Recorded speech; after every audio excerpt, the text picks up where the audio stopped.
It's a Wednesday night home in Arizona. D-backs and Rockies. And tonight here at Chase Field, after the D-backs won last night's series opener in walk-off fashion. Tonight, Socrates Brito in the leadoff spot.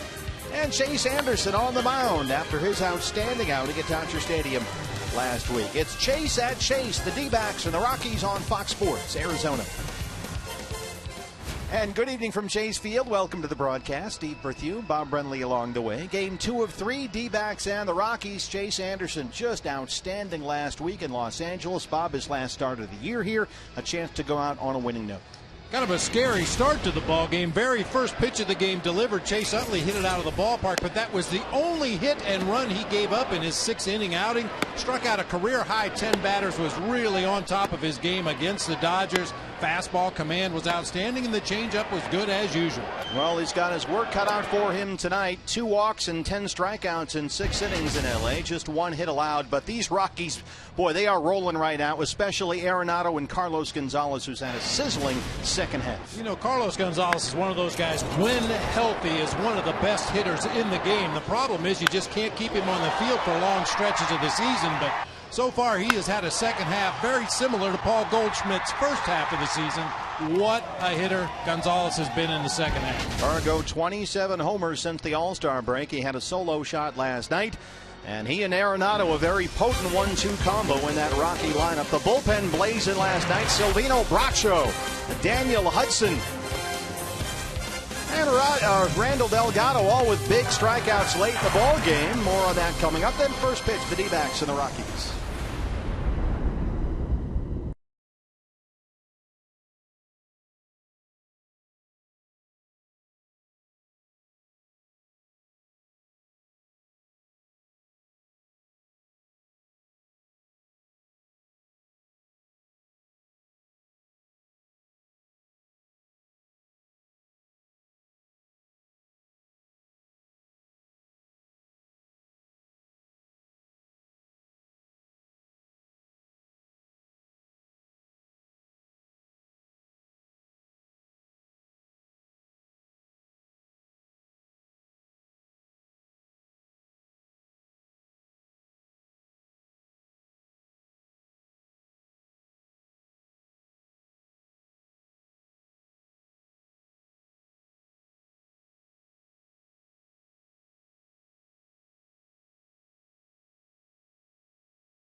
Fox Gigablast. How will you live the gig life? By Lone Butte Casino. You're in for more winning moments at Lone Butte Casino. And by Jack in the Box. Taste the home-style ranch chicken club sandwich today. Only at Jack in the Box. Well, Welcome back to Chase Field for the Diamondbacks' final homestand of the 2015 season. I'm Kate Longworth, getting you set for first pitch in Game 2 of this 3-game set between the Rockies and Diamondbacks. Well, it's advantage Arizona after last night's extra inning walk-off victory. And you really would not be talking about these late-game heroics without discussing the stellar performance by Arizona's bullpen. 5 relievers combined for 5 scoreless innings, and it was Bracho, Daniel Hudson, and Randall Delgado who led the way lights out, retiring the final 10 batters, striking out 6, leaving much to talk about afterwards.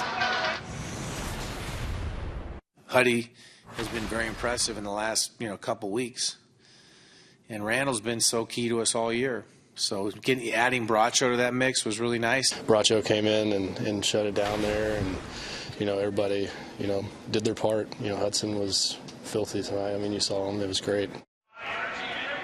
And so, pretty much a complete game by the Diamondbacks last night. Robbie Ray went out there, did his job. The bullpen picking up where he left off, and on offense, the Diamondbacks batters come through, and now they're hoping for more tonight. They started off with a little drama in that first game of this final homestand. What will they do tonight? Well, only time will tell. Fortunately, you don't have to wait too long. First pitch is on the other side. Diamondbacks, Rockies. We'll be right back.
And the Diamondbacks take the field. D-backs and Rockies, second to last time this year.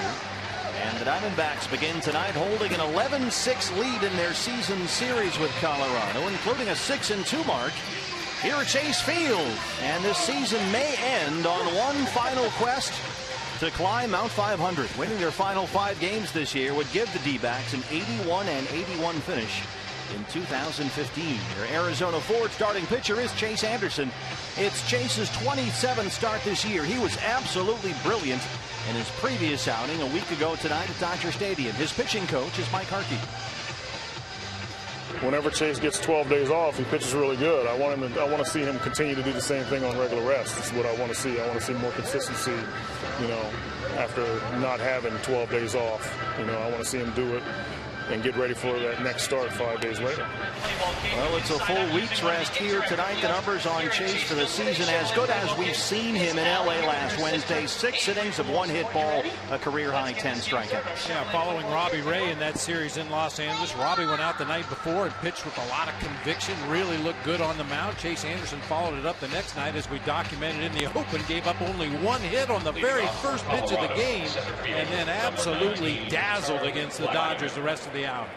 Roof and panels open on a beautiful night here in downtown Phoenix, Arizona. The Diamondbacks and the Rockies. Chase Anderson will go through his ritual honoring the memory of his late father and grandparents, drawing their initials in the dirt. And we are set to go. There they are. Dan Isonia is our plate umpire tonight. Charlie Blackmon will lead it off for the Rockies.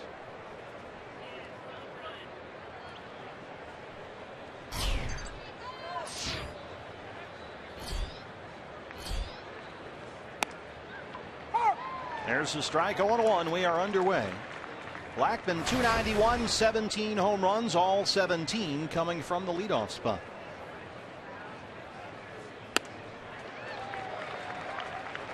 A home run swing right there, 0-2. That might have been the newfound cutter that Chase Anderson has been working on lately. It was about 88 miles per hour. Had some movement into Charlie Blackmon that time. Boy, the movement on his pitches in Dodger Stadium last week, outstanding. It was darting and diving and dropping. 10 strikeouts. Salty wants it up. He elevates but misses upstairs, and it's 1-2.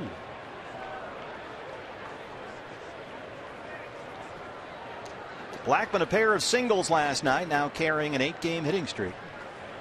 Batting over .390 during his streak, including 2 homers.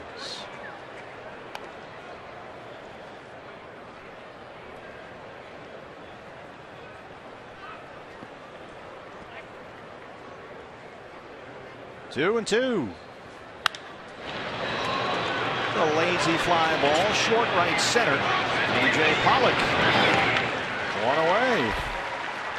The lineup for Walt Weiss and his Colorado Rockies. But the same way he lined him up last night. Charlie Blackmon leading off in center field. Jose Reyes at shortstop. Carlos Gonzalez out in right field. Nolan Arenado down at third base. Corey Dickerson in left. Justin Morneau at first. DJ LeMahieu at second base. The only changes behind the plate where Dustin Garneau takes over tonight, and Chad Bettis, the right-hander, on the mound. Here is the shortstop, Reyes. Shows bunt. Jake Lamb comes in from third, and it's ball one. Reyes 276 on the year. He's got 7 homers.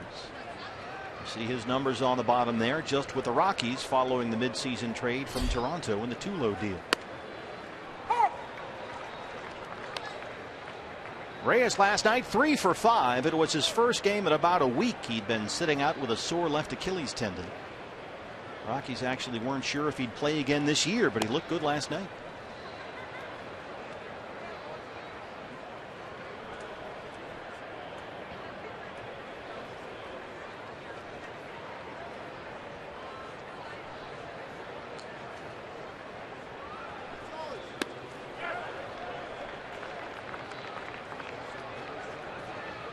Two and two.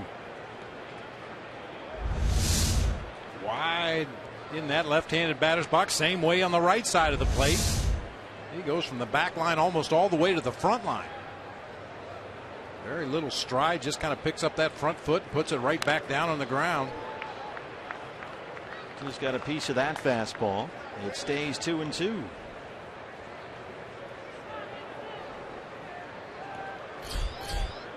Cargo on deck. Arenado behind him. Gonzalez homered last night.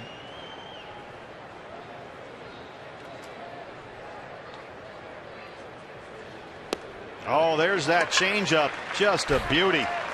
First strikeout for Chase. That was an effective weapon for the tail end of the bullpen last night for the Diamondbacks. That straight changeup. Very aggressive swinging Rockies ball club from top to bottom. That changeup is a great weapon. Well, you need all the weapons you can muster against this guy, Carlos Gonzalez. A pair of hits and RBIs last night, including his 40th homer. He's at 269. Shift is on for the Diamondbacks. The home runs put Cargo third in the league behind Arenado, who's on deck, and Bryce Harper.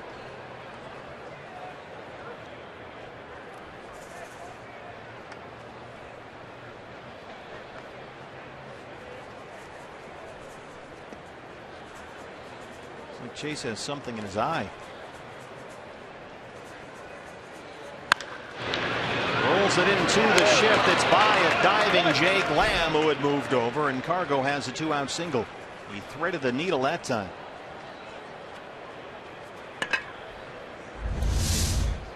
Third baseman, number 20. You hit it hard and find a split in that pull shift defensively. You can still get your base hits that way. Got to work a little harder for him. Just past a diving Jake Lamb. Now he'll deal with Nolan Arenado. 285, tied with Bryce Harper for the league lead, the 41 homers. He also has 21 more RBIs than any other player in the National League. Goldie currently second.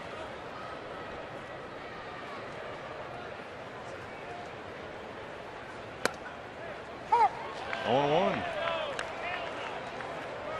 1. Arenado 1 for 3 last night, a double and an RBI. He had homered in each of his previous 2 games over the weekend as the Dodgers were swept at Coors Field.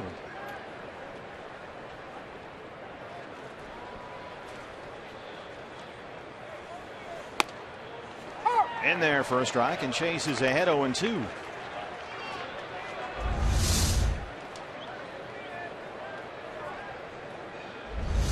Arenado didn't complain about the second one, which was clearly out of the zone. The first one caught the bottom. That's the one he had issues with. This up in the air. Peralta backing up at the track. He's got room in front of the wall, and he's got it. David Peralta just about ran out of room, but it's a clean first for Chase Anderson. A little too close for comfort out there. Diamondbacks coming up.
For the Rockies, he's Chad Bettis, 26-year-old right-hander. The Diamondbacks seeing Bettis for just the second time this year. Here's last night's walk-off hero, Phil Gosselin. He's pitching in a lot more than previously when we saw him, so we're really going to have to try to push him out over a little bit. Good slider, that's kind of his go-to pitch when he needs a strikeout, and he'll mix in a curveball and changeup as well. But he's trying to get that ball in on your hands and jam you a little bit, so we're going to try to push him out over and get some good pitches to hit. Chad Bettis' 3rd season with the Rockies. They've moved back and forth with him between rotation and the bullpen in his career. They've changed their minds on him twice now. Bettis worked only out of the bullpen last year. This year, though, working, Bob, exclusively as a starter. See his numbers this season. I'll tell you, you heard from Phil Gosselin right there, and that's something that has really gone on all season. The Diamondbacks offensively always seem to have a good game plan. Whether it works or not, at least they have a plan going in as Arenado throws out Brito for the first out of the ball game. It always helps to have a little bit of an idea of what the guy throws. How is he going to try to get you out?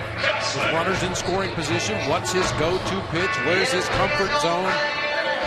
And Mark Grace and Turner Ward and more recently Phil Nevin have really done a great job of giving the offensive players an idea of what to expect before the game even starts. There is Phil Gosselin. It's been great to have Phil Nevin with us on this final month of the season, the manager of the AAA Reno Aces. Gosselin 292 and 2 homers. The walk-off winner last night in extra innings. The RBI single, Phil's first career walk-off hit. You're talking about Phil Nevin and other minor league coaches and managers that get an opportunity to come to the big club at the end of the season. Certainly it's a reward for all they've done over the course of the year. As Gosselin grabs one to Reyes and short. 2 down. But also it's helpful because the AAA manager has seen a lot of the guys who have been September call-ups for other teams. So it really helps in the advanced scouting meetings. 2 down for A.J. Pollock. That is 2 outs on 7 pitches. There's Phil Nevin, who has done a tremendous job managing in AAA for the Diamondbacks, and certainly would expect to get some interviews this winter, maybe even with the Padres. Yeah. That would be an interesting fit if they decide not to bring back Pat Murphy, the interim skipper, after Bud Black was fired earlier this year.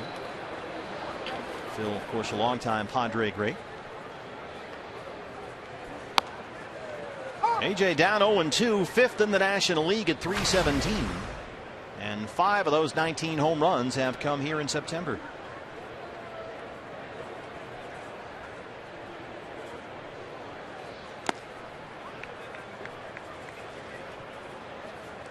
The lineup for Chip Hale's Diamondbacks tonight. Socrates Brito leading off in right field. Phil Gosselin at second base. A.J. Pollock in center. Goldie at first base. David Peralta out in left field with Jared Saltalamacchia doing the catching. Jake Lamb at third. Chris Owings at short. And Chase Anderson on the mound.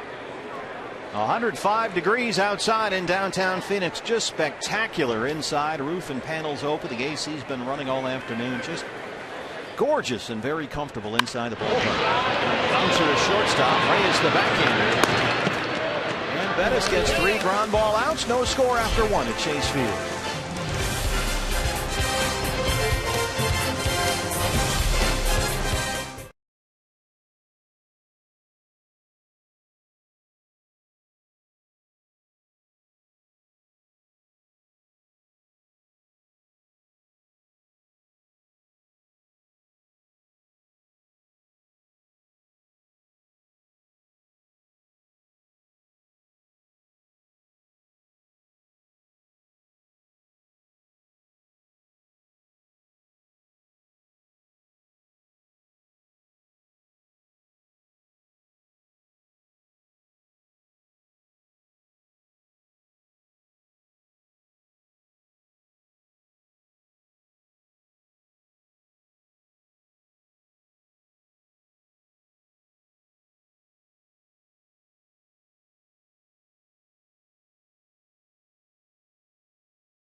Chase Field. That's the way to watch a ball game. Let's take a look at the Diamondbacks now. Around Chase Anderson, Socrates Brito getting a start tonight. It's our Mid-First Bank starting defense. Andrew Inciarte a little dinged up, fouled a ball off his ankle down in San Diego. So Socrates Brito in right, A.J. Pollock in center, David Peralta in left. It'll be Jake Lamb and Chris Owings on the left side of the infield with Phil Gosselin and Paul Goldschmidt at first base. Jared Saltalamacchia doing the catching and Chase Anderson on the mound. There's Ender Inciarte. No big deal, just limping around a little bit. So, why push it here in the final week of the year? Corey Dickerson leads off the Rockies second. First pitch swinging, skies one near the left field line for Peralta. Good start for Chase. That's already his third fly ball out, however. I'd like to see him keep it on the ground a little bit more. First baseman, number 33, Justin Morneau. A little dust on the barrel of the bat there as Corey Dickerson made contact. A little cloud of dust when he made some rosin, maybe? Maybe some rosin, maybe just some dirt from the bat laying around in the on-deck circle while he was swinging the lead bat. Diamondbacks have the shift on now for Justin Morneau.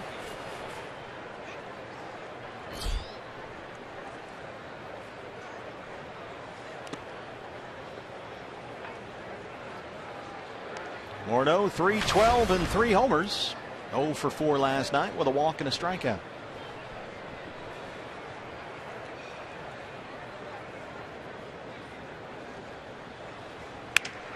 Oh, the bat just splinters. It's kindling out there.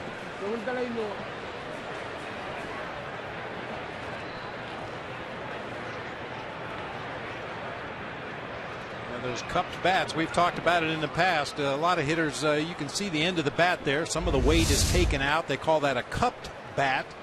Kind of balances it a little bit more toward the hitting zone rather than the end of the bat. And when you hit one right off that cupped part, it's always going to split down the barrel. It's got that purple Rockies tape on it.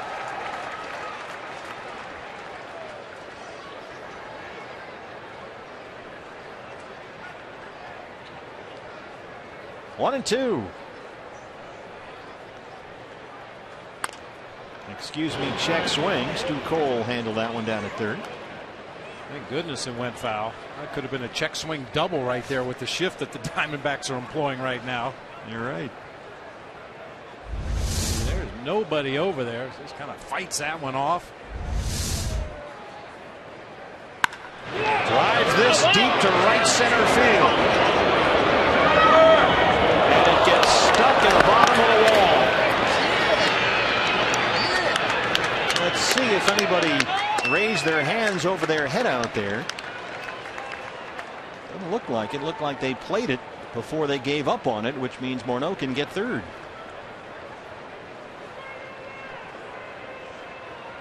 That's a play that you always say is similar to getting the ball lost in the ivy at Wrigley Field. Yeah, the difference is in the ivy at Wrigley, you can completely lose sight of it. You can clearly see this ball was wedged in underneath the padding out there on the right center field fence. And AJ and Socrates Brito go after it. By the time they retrieve it and get it back into the infield, Justin Morneau's on with his third triple of the season.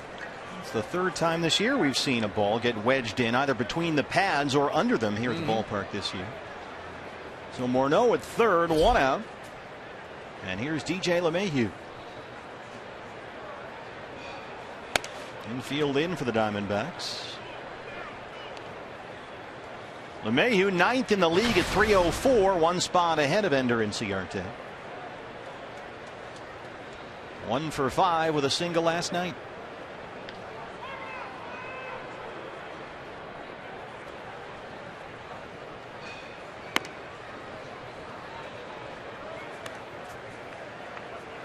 Now, you know I'm a DJ LeMahieu fan from his days with the Cubs organization. You could clearly see he was going to be a really good major league player, but I hope the Diamondbacks pitching staff keeps him hitless the rest of this series. Got to keep Ender ahead of him. He has been a problem for the Diamondbacks all year long. 14 games versus the D-backs this year, and LeMahieu has hit about .330. And there's the top 10 in the league in hitting. You can see LeMahieu 9th, Ender 10th. AJ, Goldie, Peralta all in there. 4 Diamondbacks in the top 10. Chase behind 3-0.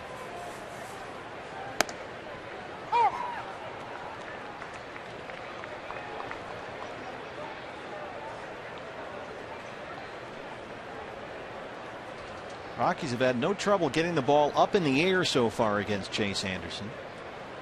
And Chase told us one of the keys for him at Dodger Stadium last week was locating the ball down, throwing the off speed, the curveball, and the changeup for strikes, getting a lot of swings and misses. This one's up in the air again. Right center field. AJ. Morneau will come on in. Here's the throw. It is high. Anderson backs up, but Morneau scores, and it's 1-0 Colorado. the RBI for DJ LeMahieu. Lower throw, and they may have a chance of Morneau, who does not run well by any stretch of the imagination. And with no trail runner, AJ's just going to airmail it all the way to home plate. Unfortunately, a little bit too high. If that throw is on the plate to Jared Saltalamacchia, they probably get Morneau. I was frankly a little surprised they sent him there. It was not hit that deep, and Morneau, as you said, Bob, is not a very speedy base runner. But the throw off line, 1-0 Rockies. Here's the rookie catcher, Dustin Garneau. 28-year-old rookie at 169 with 2 home runs. You know, a lot of times the determining factor into whether a third base coach sends a runner or not is who's coming up next. You've got a rookie catcher batting 8th, very little experience, and then the pitcher spot, so time to take a chance. Stu Cole did, and it worked.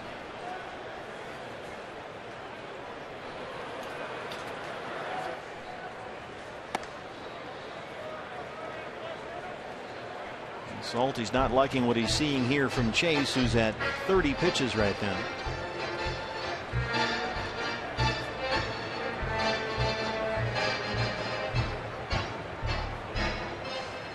So far, we've only seen one curveball from Chase Anderson, and that's the ball that Morneau stuck in the fence out there in right center field. Just hasn't gone back to that pitch since he hung that one to Morneau. Fastball, they wanted it down and away, but it drifted up and in toward Garneau. He fouled it back, and it's a 2-1 count. Chase missed his spot that time. Well, that curveball was so effective for him last week.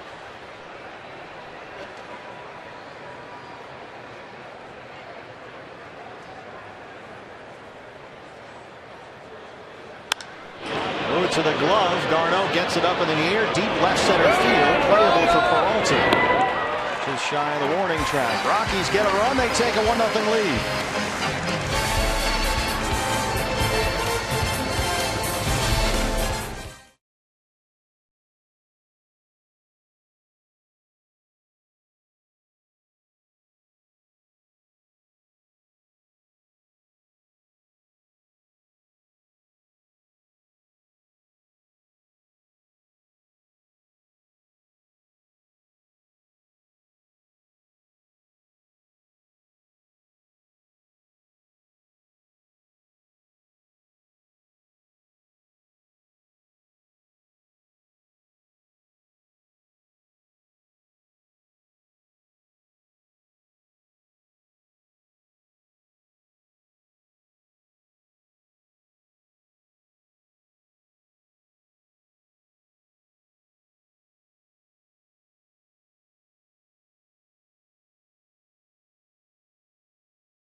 Be your home for postseason action with the American League Division and Championship Series. Don't miss a moment of the drama and the history. It all begins October 8th on FS1 and streaming live on Fox Sports Go.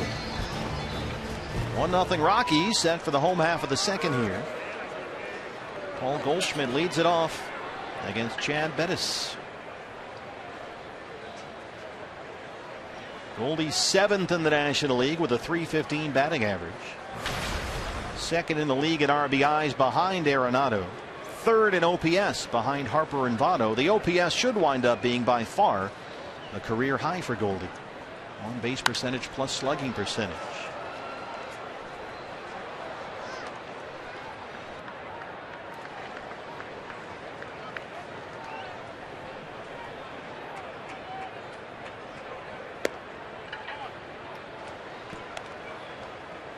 Keeping an eye on the scoreboard tonight in those American League West races. Texas leading. They are hosting Detroit 6-2. Goldie rolls it right to LeMahieu at second.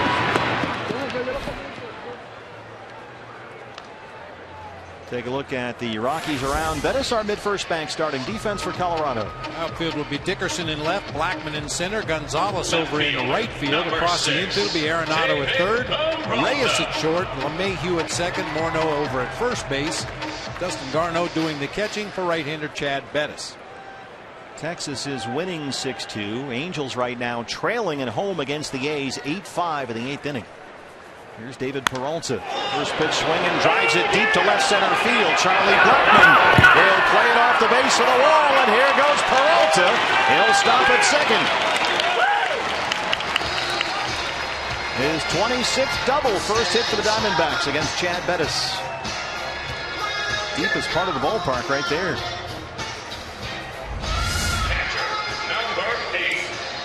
Went down and got that one. Out into that Bermuda Triangle near that 413 mark. We've seen a lot of well-struck balls hit in that area of the ballpark that didn't leave when it looked like they might have a chance to. David had thoughts about heading for third base, but drops anchor out there at second with his 26th double of the season. Had a triple in last night's ball game. He'll settle for the one-out double. Salty now. Watch Reyes, the shortstop, sneaking in behind Peralta, directly behind the second base bag. And there's ball one.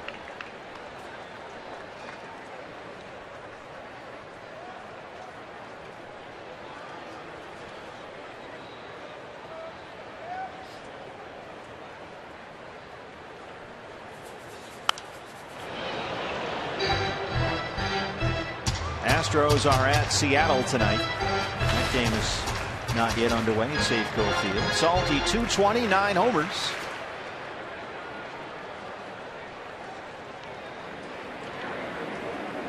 Great night to be out at the RamTrucks.com pool area here at Chase Field. Just a gorgeous night to be at the ballpark. Swing and a miss, 1-2.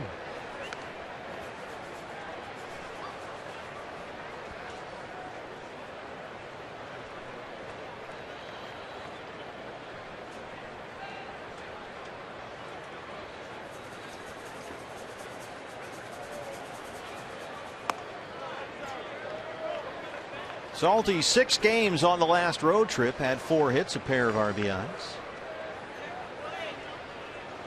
It's another rough night for Wellington Castillo last night. Welly 0 for 5. He's really kind of hit the wall for the season here after a long year. That just shatters ball and bat coming right at LeMahieu. 2 down. Third baseman, number 19. We heard Phil Goslin talk about Chad Bettis and how he's trying to pitch inside a little more, especially to the right-handed hitters, but he got right into Jared Saltalamacchi's kitchen that time.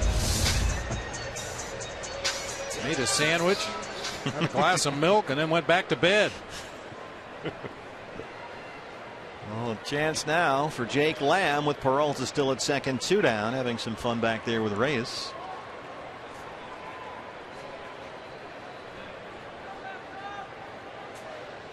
Need a 2-out hit to get the run home. And there's strike 1. Jake 269 with 6 homers. Drove in a run last night with a sacrifice fly.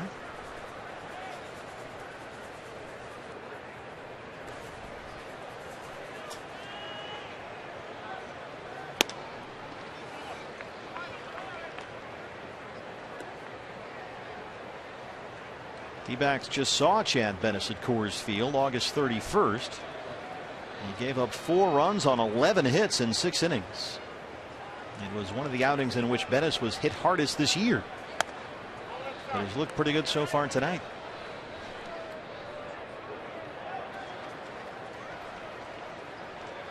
He has pitched very well lately. Was down for more than a month with right elbow inflammation in mid-July. Here's his numbers in the last start against Arizona. Back after a month off near the end of August, and since he's come back, Bettis has pitched very well. 3-1 in his last 6 starts, a 3.24 ERA. 2-2 on Jake.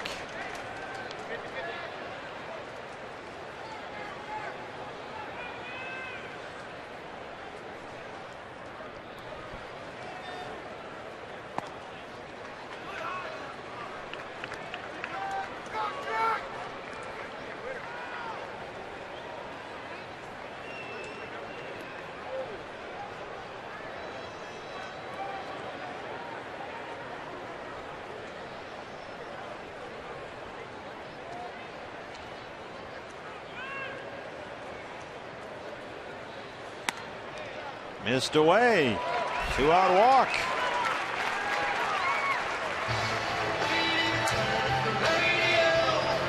Hey fans, when the D-backs score 5 or more runs, Taco Bell is giving away 3 free tacos with the purchase of a large drink between 4 and 6 the following day at participating locations. Notice I said when the D-backs score 5 runs. Very positive. Positivity. Chance for Chris Owings now. 2 on and 2 out. CO 233. He's got 4 home runs. David Peralta, the runner at second. Jake Lamb at first.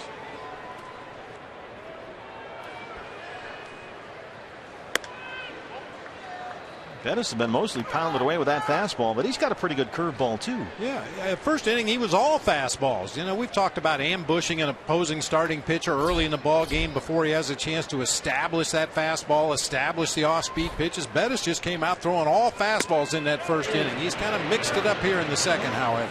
Dale Scott says nope. Owings ahead, 2 balls and no strikes.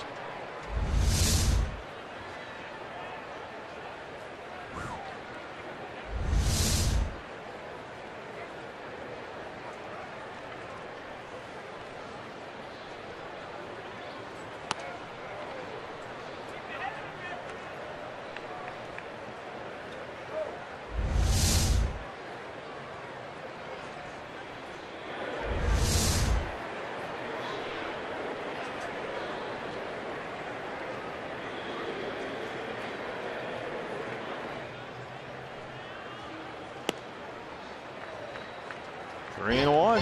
The pitcher Chase Anderson on deck.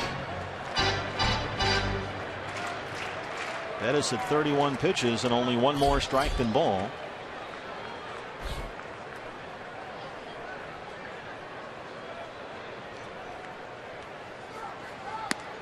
He walked him. The bases are loaded. Back-to-back walks. They'll bring Chase Anderson to the plate. Bases loaded, 2 down.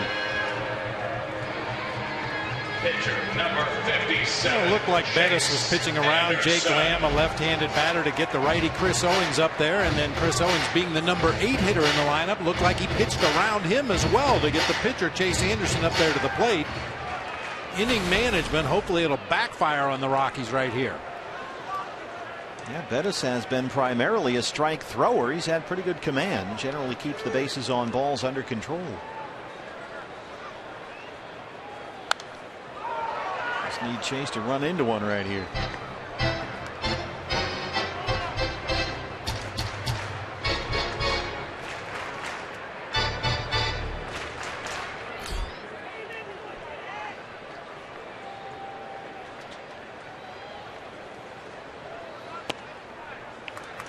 A ball and a strike.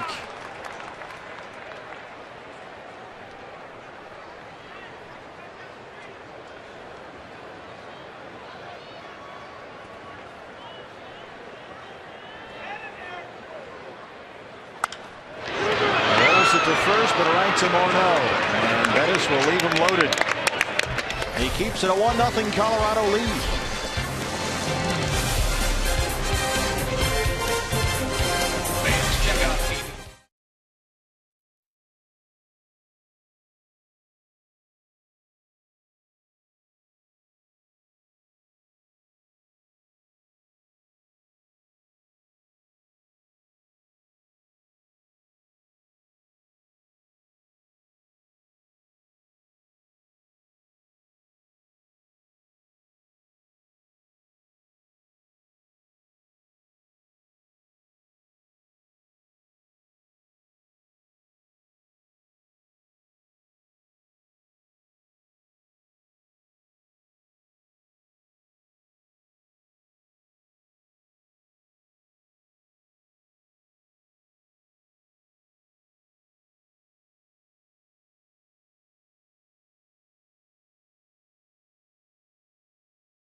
This ball hit into the gap in the corner. I just thinking about third, and I just hustle. I'm the hustle guy. As soon as I hit the ball, I just run hard out of the home plate and try to get third. Well, he definitely has a knack for it. Peralta's leadoff triple in the fourth last night allowed the D-backs to tie the game as the freight train got his career high with his 10th triple. He impressed his fans and teammates alike with his ability to literally run through or trample through the base paths. But Mark Grace told me his takeaway watching Peralta this year is the fact that the outfielder is just scratching the surface. After all, just a handful of years ago, he was trying to make it to the big leagues as a pitcher. His 10th triple to lead the league. He's one ahead of Charlie Blackmon, who's on deck, as you see there, as the pitcher Chad Bettis leads off the Rockies' third against Chase Anderson.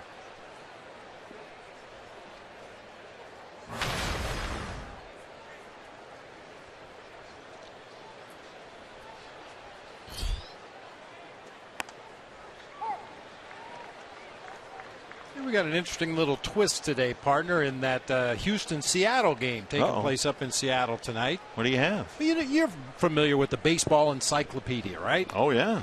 You know, that used to be where you went to get information on players. Every player who ever suited up for a major league game made their way into the baseball encyclopedia. Our friend Sean Foreman changed all that at baseballreference.com. We had Sean on the show. Well, you know, for a long time, the baseball encyclopedia, Hank Aaron was the first name in the book.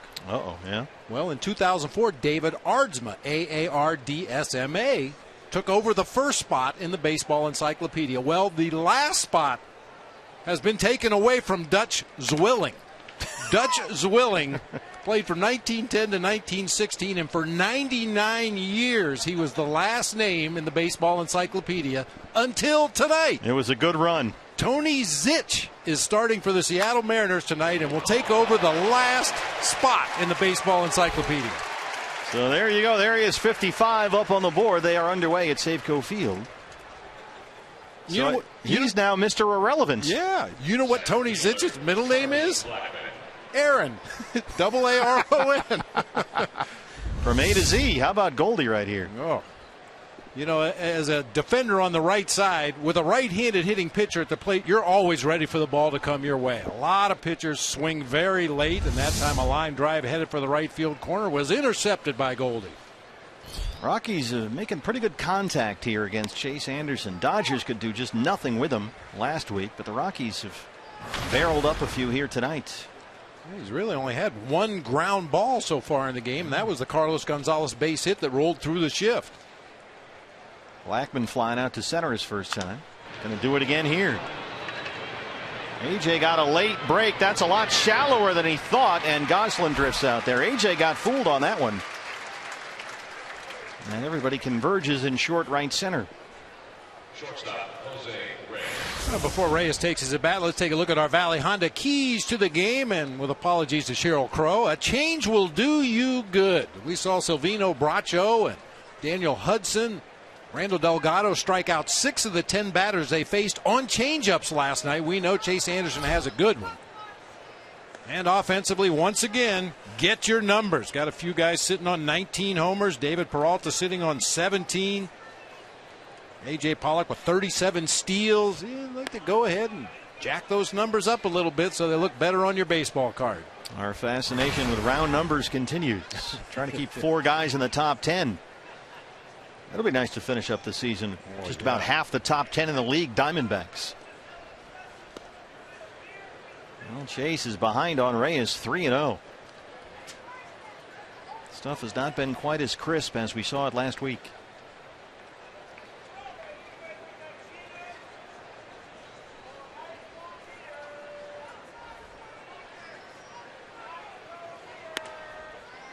Nope. Dan Isoni doesn't bite on that fastball down and in. It's a 2-out walk. First walk issued by Chase Anderson. Flyouts are a little concerning. Yeah. I mean, an out is an out is an out, and weak contact and shallow fly balls are not a bad thing, but in this ballpark, you want to keep the ball on the ground as much as you possibly can. Against some of these hitters like Gonzalez and Arenado behind him. Here's Cargo, who singled in his first at bat. Watch also Reyes down there with 23 stolen bases on the year.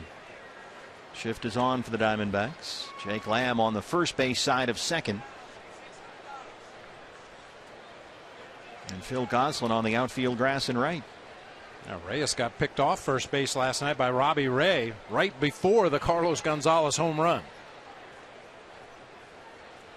In a game the Diamondbacks won 4-3 by 1 run.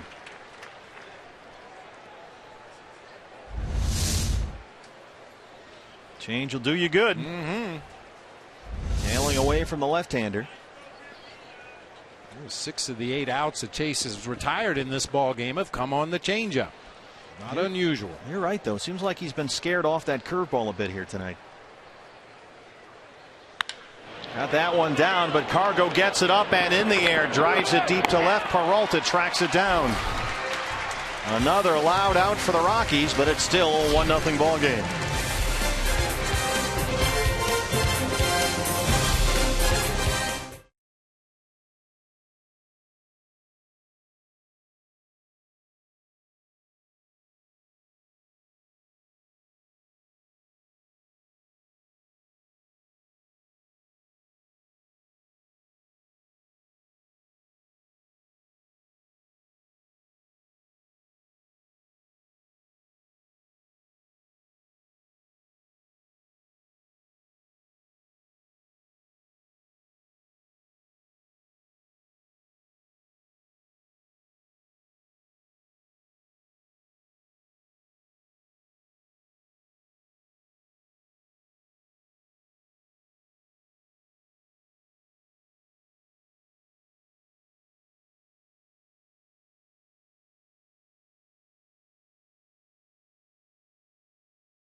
In Philadelphia, Yoenis Cespedes, who has been the heart and soul of the Mets run to the NL East, hit on the left hand or wrist by the Phillies' Justin DeFreitas. He went down in pain, had to leave the ball game, and that one got ugly in Philadelphia. Robles threw at Cameron Rupp's head with about a 94 pitch fastball. Terry Collins got ejected. It seems like the Mets were interested in some payback. That game is 6-6 now in the 7th inning. There is still no definitive word on Cespedes' condition, but hit right on the hand or wrist, and that could be potentially devastating news for the Mets.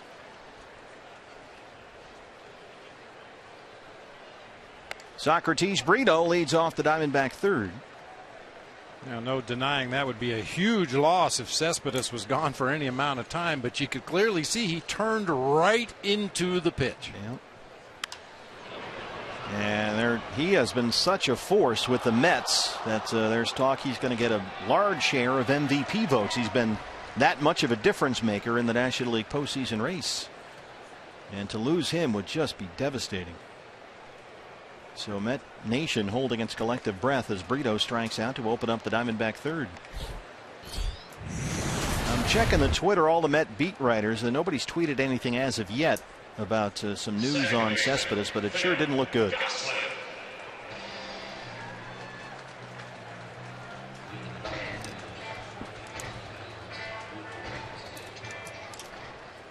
Sometimes the initial shock is worse than the actual injury. Hopefully that'll be the case for Cespedes. There's Phil Gosselin, who grounded out his first time up.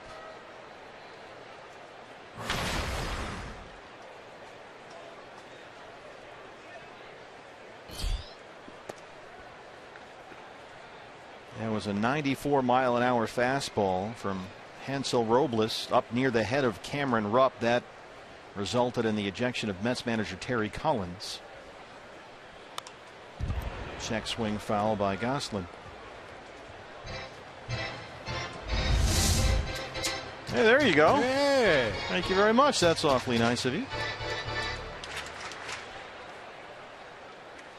It's amazing what a couple of Sharpies and $5 will get you. Gosselin drives it out toward the pool. Cargo will play it off the wall. Takes a funny carom. Phil Gosselin is going to head for third, and he is in there. Last night's walk-off hero, Phil Gosselin, his first triple. I like it.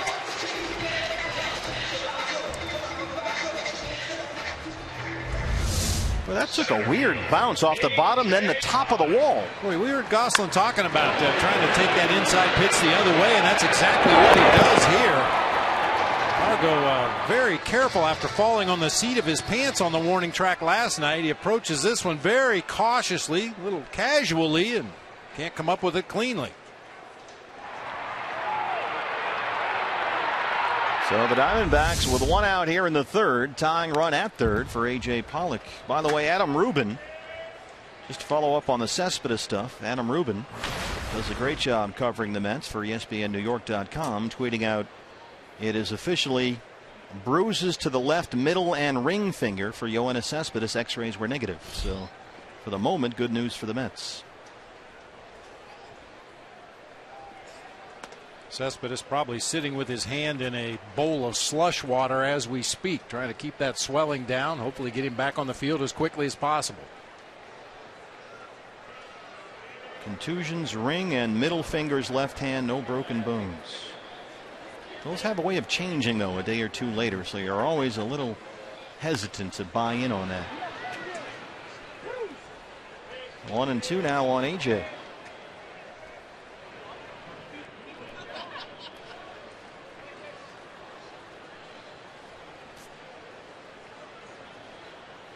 Gosselin down there with Andy Green coaching at third. University of Kentucky Hall of Famer.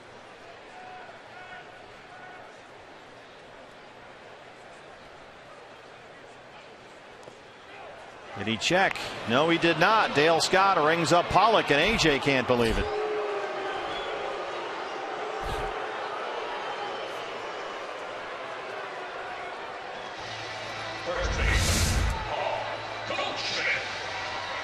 Ooh. Yeah, he did check. Yeah, Chris Owings went too far, but A.J. Pollock was able to check. Dale Scott got him backwards. Yeah, A.J. has a right to be upset there. So need another 2-out hit here. Gosselin at third, 2 down for Goldie, who grounded out to second his first time up. This is where A.J. can get a little chirpy from time to time. He's got to be careful in there.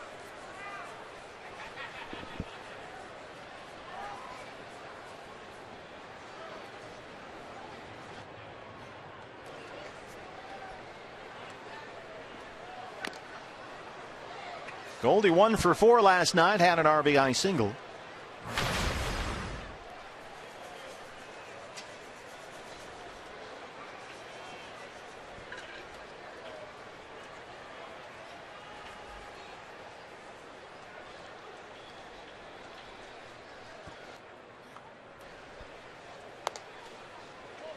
Almost threw that to the backstop.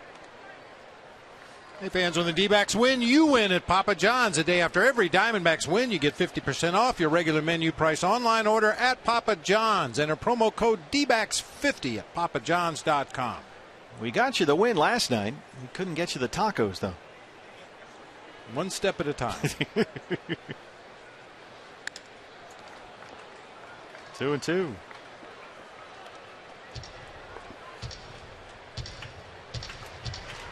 We all want tacos.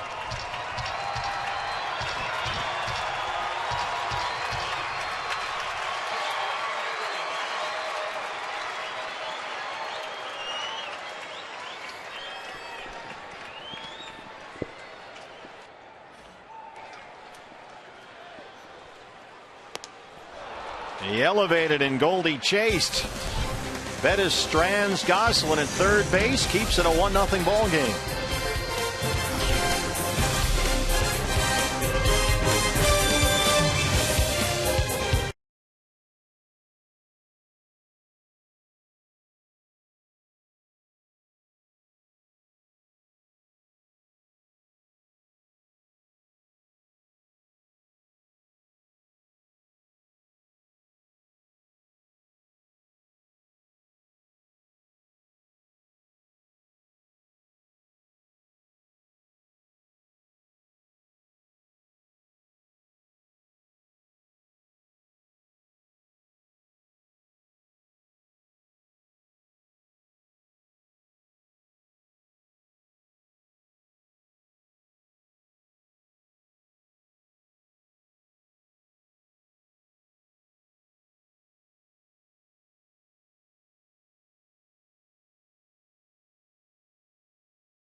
Budweiser. You can enjoy a pregame street festival presented by APS and then stick around after the ball game. It's a concert featuring Latin recording artist Luis Coronel, presented by Sprint and Samsung. For tickets, call 602-514-8400 or visit dbacks.com. Fourth inning here at Chase Field. Diamondbacks trail the Rockies 1-0. Nolan Arenado, who flied out his first time up, leads it off against Chase Anderson. And Arenado having a monster September. He's got 11 homers this month, 32 RBIs in 27 games, a .330 September batting average. And he blasts one toward Peralta. That goes all the way to the bullpen. Arenado at it again. That is double number 40 for Nolan Arenado. Narrowly missed a home run in his first at bat of this ball game. Flied out to the wall in left field to David Peralta. This time a screaming liner down that left field line. He is so locked in right now. Yeah, Walt Weiss likes to say, he was a very promising young player before, but he's still only 24 years old. But it looks like now he's got his legs underneath him at this level and is off and running. He'll keep the souvenir baseball and his 40th double of the year. He's at second to lead it off. 102 miles an hour off the bat. Corey Dickerson now.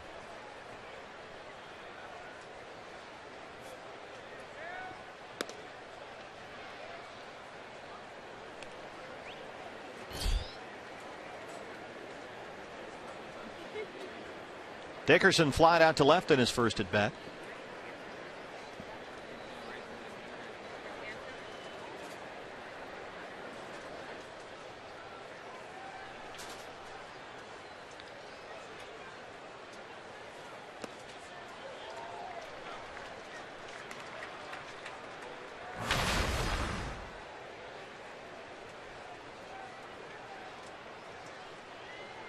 Might have been the two-seam fastball right there from Chase. Down and away from the left-hand hitter.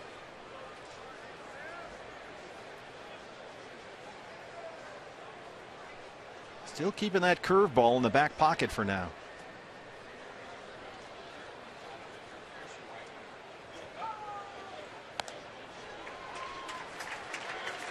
Elevated the changeup 1-2.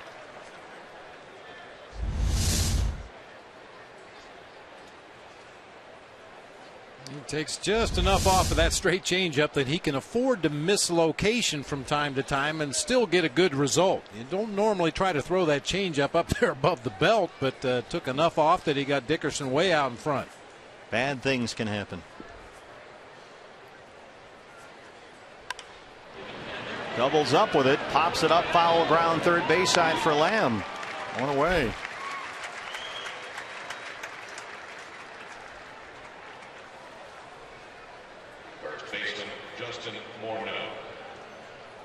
Justin Morneau tripled to right center his first time up.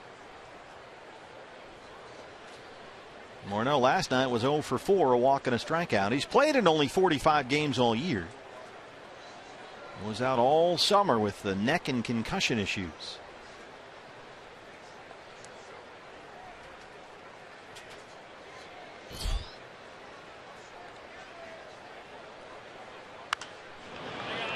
That is going to sneak into the seats.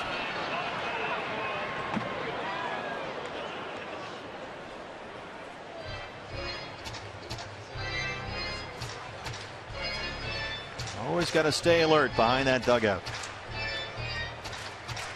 Justin Morneau, final season of that 2-year, $12.5 million deal he signed with Colorado. Now there is a $9 million mutual option for next year, but given his age and the Rockies' need to rebuild, it doesn't seem likely that he's back in Colorado next year. But not a totally closed book.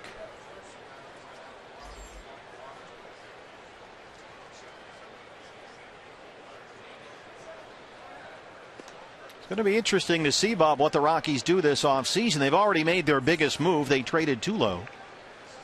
Now, how much of this thing do they blow up? And what do they do with Walt Weiss? Jeff Bridich will begin his second offseason as their GM. A lot of questions about what to do with this ball club.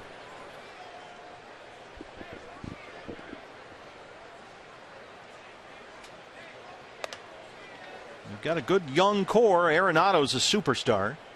LeMahieu's an all-star. You've got Corey Dickerson, who's a very good hitter. So it's not like the cupboard is bare here.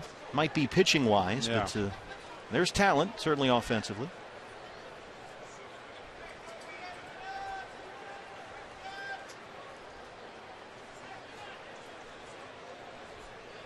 There's Jeff Bridges, the GM. But scoring in a multitude of ways. You have to have it. Yes. You know, if you're, Drew Goodman on Rockies TV. By the way, we should wish congratulations and best wishes to George Frazier, who's retiring as the Rockies TV analyst, going to do some work in college baseball.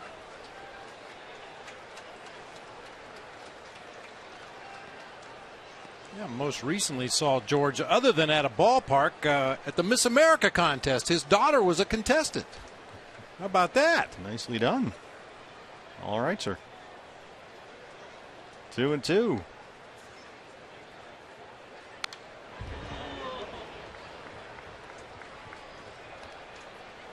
Now, you saw him at the pageant. Yes. You were there. No, I saw it on TV. Oh, okay. I You don't were watching on Miss TV. America. Are you kidding me? No, George was sitting there with his lovely wife, rooting on their daughter. And she finished just out of the money, but she handled herself extremely well. A lot better than George did. Do you recall her? Did she juggle? Did she sing? Tap dance? No, I don't really recall. I think she sang. Pretty sure she was a singer. I know George is a good singer. 3-2 on Morneau.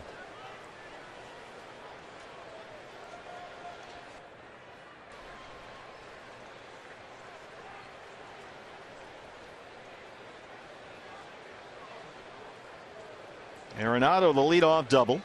Dickerson popped up. Now 3-2 on Morneau. And they walked him. Second walk issued by Chase. Just has not looked comfortable out there all night long. Just a little fidgety, not in any kind of rhythm. Doesn't seem comfortable with a curveball whatsoever. Here's Mike Harkey now. The fastball command has been sketchy. The changeup has been good for him, but even the location on the changeup has been a little bit off tonight.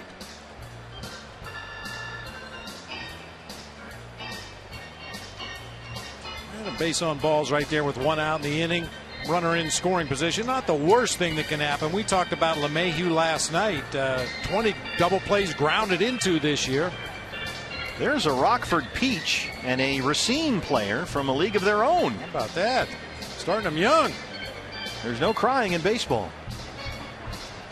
That's well done right there.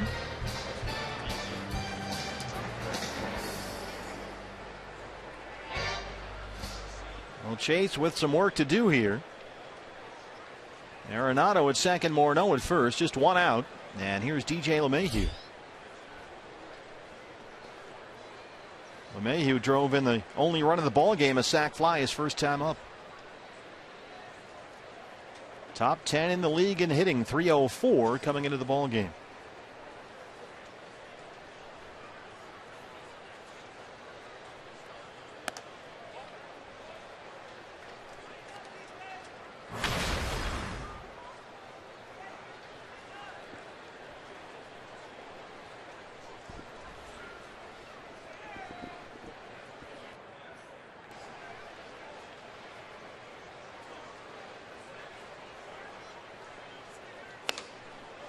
Fastball right by him.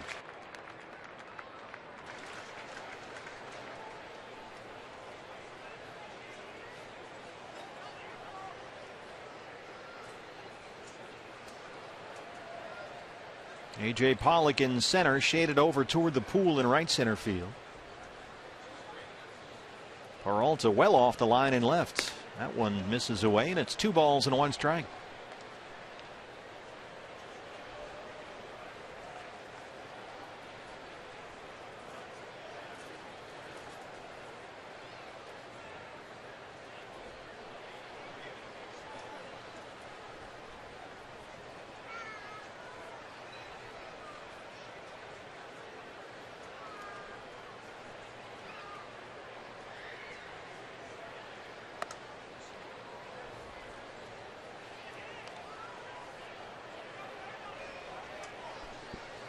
Just doesn't look like Chase can put the baseball where he wants to put it. Trying to find some kind of rhythm.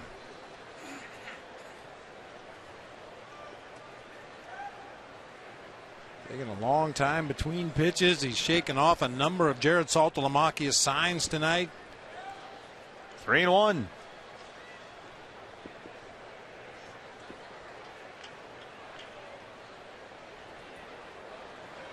Chappelle going to get on the phone with Mel Stottlemyre Jr. down there.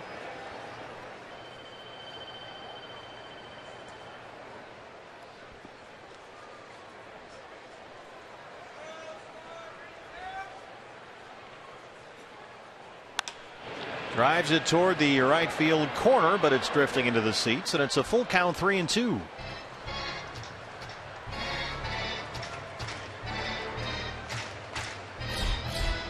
Chase, at times, even this year when he's not had the best command, he's been able to make pitches when he really needs them and get outs. A ground ball, get an early out. He's still probably more of a fly ball pitcher than a ground ball pitcher, and we've certainly seen that tonight, though.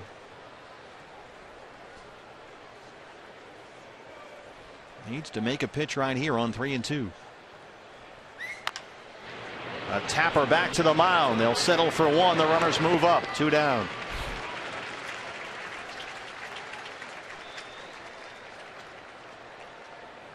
That was the first ground ball out in this game for Chase Anderson. Keith Hessler, the left-hander, warming up in the Sanderson Ford bullpen.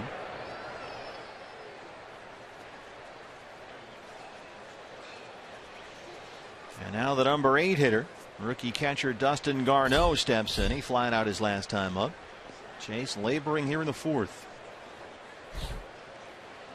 2nd and 3rd, 2 outs. And they're going to load him up with a pitcher coming up and first base open.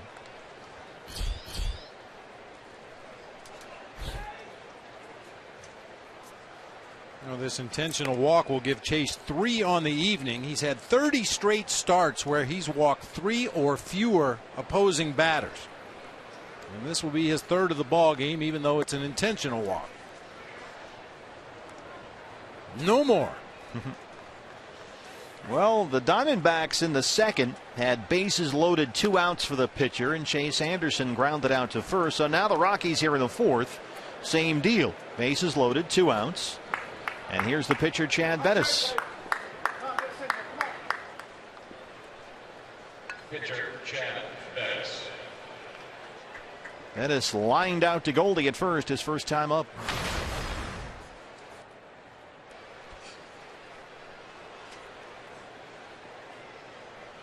Arenado is at 3rd, Morneau at 2nd, Garneau at 1st. And there's ball 1.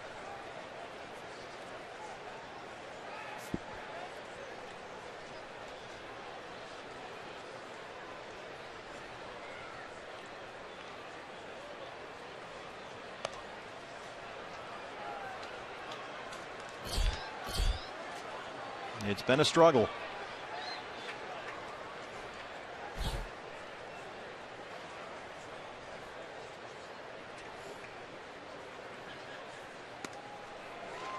Good pitch there, the fastball, 2-1.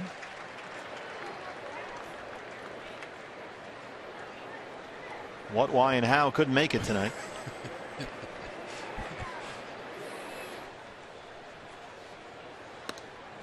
There's a strike, 2-2.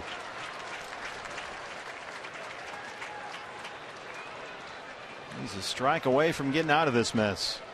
Arenado, Morneau, Garneau, 2 outs, 2 balls, 2 strikes. In a normal Chase Anderson start, you'd probably see the big curveball right here against the opposing pitcher, but he just hasn't had a good feel for it tonight. Hasn't thrown but one that I remember in the game. Spots the fastball away. Bettis swings through it. And Chase Anderson walks the high wire. He leaves them loaded. It's still a 1-0 ball game.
And while there, maybe they'll tweet us their fan photo, BB. Now's the time, fans. Get on the Twitter with a hashtag of the whole thing, AZ_fan, and you might see your fan photo at a Diamondback TV broadcast brought to you by T-Mobile. I mean, look at the one on the right. Do you have to make faces when you take selfies? Wait, one more now. Oh, there you go. Better angle. Oh, check it. Did that come out okay? That's the best one of the 300 pictures I've taken of myself today. Every girl in the picture is locked into her phone. Oh, Lord. Every single one is dialed in. Welcome to parenting in 2015. They're all just completely transfixed by the technology. David Peralta. Oh, hold on. I'd take a selfie with the hot dog. Selfie with the churro. Selfie just of a selfie. I can't even get my phone to take pictures. Took a picture of your thumb last week. That was good. Here's my first bite of the churro. Here's my second bite of the churro. You know, the beauty of baseball is you can sit next to your neighbor and have a conversation, or you can just completely ignore them. Peralta knocks it into center. David tonight 2 for 2, a leadoff single here in the 4th, and nobody noticed.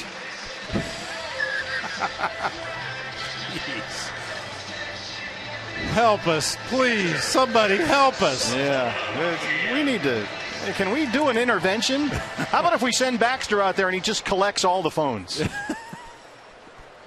You're not getting them back to the end of the game. Oh, good Lord. Yeah, that's troubling. Here's Salty.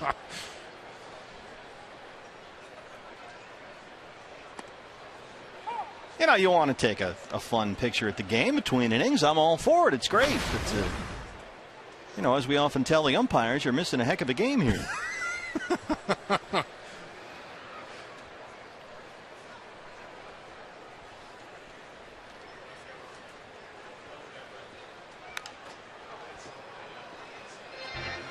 Make sure Gemma doesn't do that. I want you to stay on top of her, and you know, don't turn her into one of these selfie people. I will try. I know it's not easy. Just transfixed, absolutely transfixed. Hypnotized.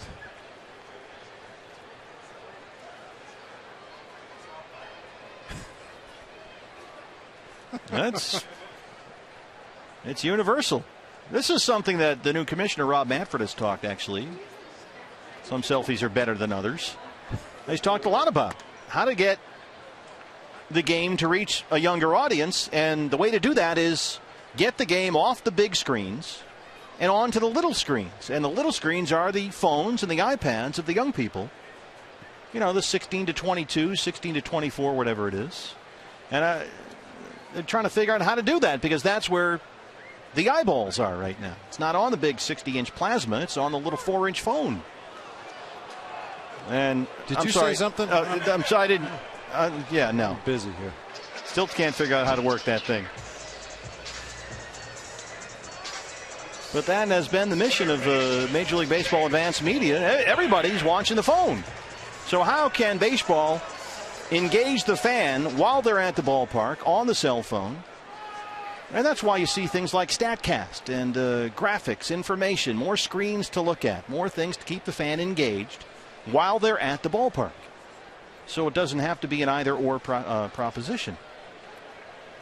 If you can watch the game and have access to other information on your phone, all the better. You'll get the force at second.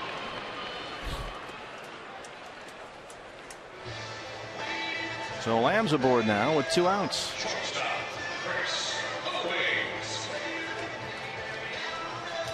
Kind of an awkward attempt at the double play right there with the pull shift on. LeMahieu had a long way to go to get to the base right there and just decides to take the force and get out of the way. David Peralta really goes in hard on that right leg. Comes up limping a little bit. Maybe the left ankle as he hit the bag. Chris Owings. Sia walked in his first plate appearance. There's strike one.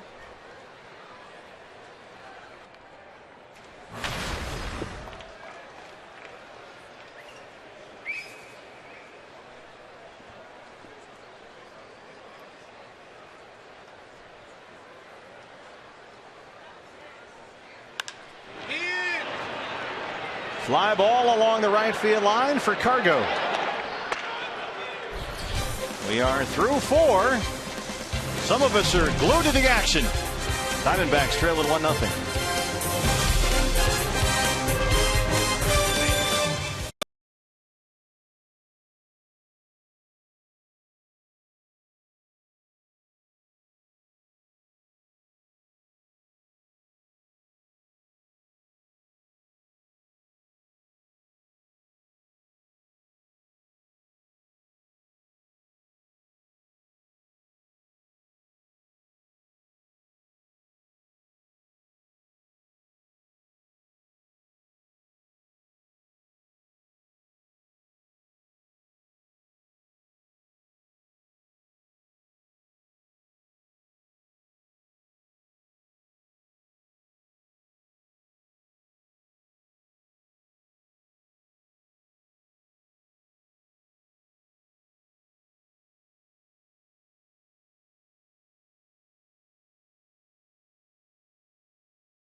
He's texting them that we're making fun of their selfies.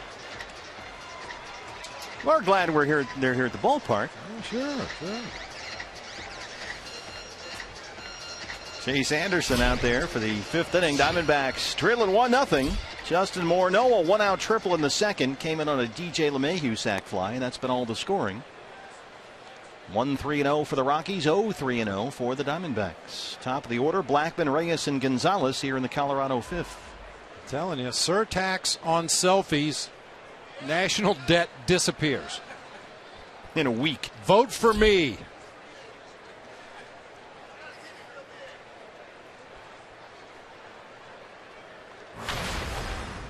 Charlie Blackman 0 for 2. He's got an 8-game hitting streak on the line tonight.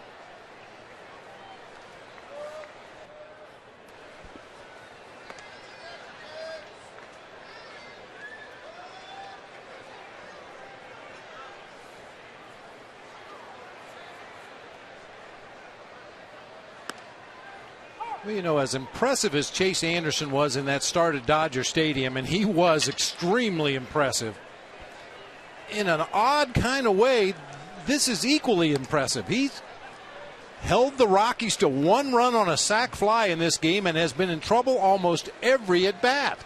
He's really had to battle tonight. And he's pitching, in a sense, with one arm tied behind his back. Here's a harmless fly ball to Peralta, because he clearly does not feel at all comfortable with that curveball, which was so good for him last week. He's left the changeup up a couple of times, so gotten away with it. So he's basically just got his fastball here tonight, and the command on the fastball's not been anything to write home about either. So to get into the 5th inning of a ball game, giving up 3 hits and only 1 run on a sac fly, that's pretty impressive given what he's got to work with tonight. I am often told by people that know a lot more than me that that's the mark of a really good pitcher, is when you can be effective when you don't have your best stuff, right? Yeah, we've talked about it in the past. If a pitcher, just to make it a nice round number, if he gets 30 starts over the course of the season, you may have 4 or 5 where you feel like you've got no hitter stuff. There's no way they're going to touch me tonight. You're probably going to have 4 or 5 or maybe a few more starts where you feel like I'm not going to get anybody out tonight. I have absolutely nothing. But those ones in the middle where maybe you've got your command, but your breaking pitch isn't there for you. Maybe you've got a good curveball, but you can't command your fastball. What you do in those starts in the middle will determine the kind of season you have. And that's true of your 5th starters or your Hall of Famers.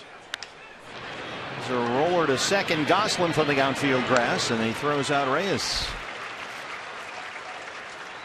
And this is the Rockies A-team lineup, too. This is not Scruffy McScrufferson up there. You've got Blackman and Reyes and Cargo and Arenado and Morneau and LeMahieu and the whole thing.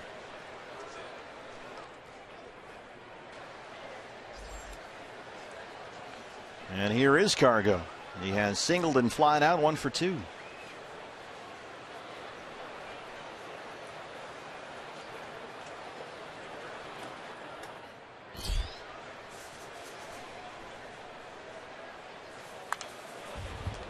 And I mean, this is his 5th start against the Rockies this year, so it's not like Chase Anderson's going to really surprise him very much. I mean, he has thrown a few cutters in this game. It looks like he's tried to throw a few two-seamers, which is a little bit of a different look for him.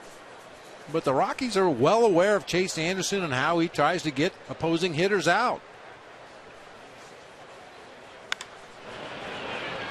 Left that one out over the plate. 0-2. Cargo with a single in the first, now with a 7-game hitting streak. He is homered in 3 of his last 4 games, including last night, his 40th of the year.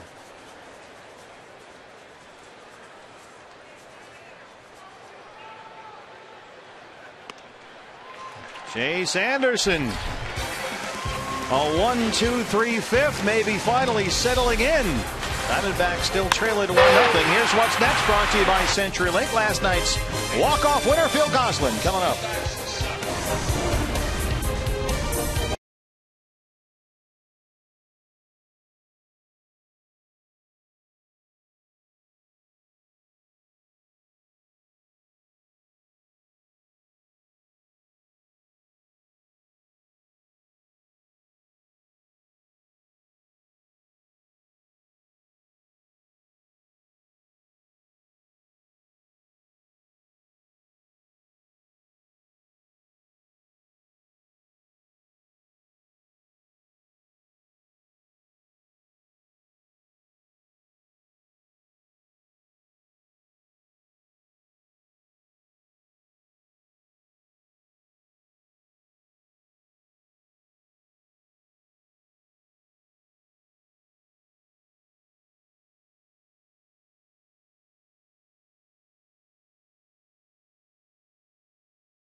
These are all game authenticated by the Diamondbacks and MLB. You can get some real Chase. Wait a minute, what's that? Huh? Official Chase Field pool water on sale? No, that's a gag. Fox Sports Arizona, official pool water. Not really on sale. That is a tribute to our director, Mitch Reagan, who was directing his final game here this year. And hopefully ever. No, I'm kidding. Mitch is taken off, BB. He has been the man behind, with his finger on the pulse for 8 years doing Diamondback games, and we're sad to be losing Mitch. Yeah, we're definitely going to miss him, but we wish him nothing but the best as he takes on the next chapter of his life in the great Pacific Northwest. Arenado throws out Chase Anderson. Chase at 83 pitches through 5 innings, so he is going back out there for the 6th. He grounds out to open up the Diamondback 5th. And we also want to wish a very happy birthday to the star of Snake Talk and D-Backs podcast. There is the great Leo Gilmartin behind Tom Candiotti and the Governor Greg Schulte. There is Leo. You're familiar, of course, with Leo's work on the podcast and on Snake Talk. It is Leo's birthday today. Yes, indeed. Happy birthday, Leo. Socrates Brito. It's in the gap, and Brito can run. He's going to head in there for second. Here's the throw from Gonzalez, and Socrates Brito is in there with a double.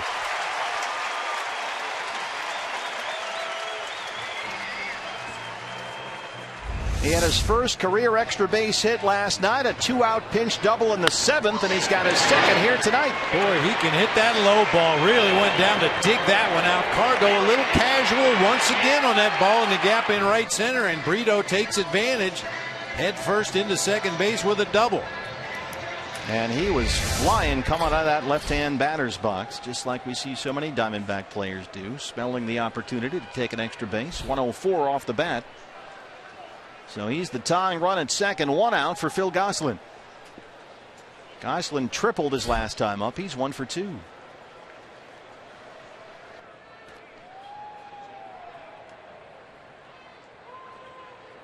Diamondbacks looking for that big knock. 0 for 4 already in this ball game with runners in scoring position. Both A.J. Pollock and Goldie had opportunities in that last half inning in the 4th and couldn't come through.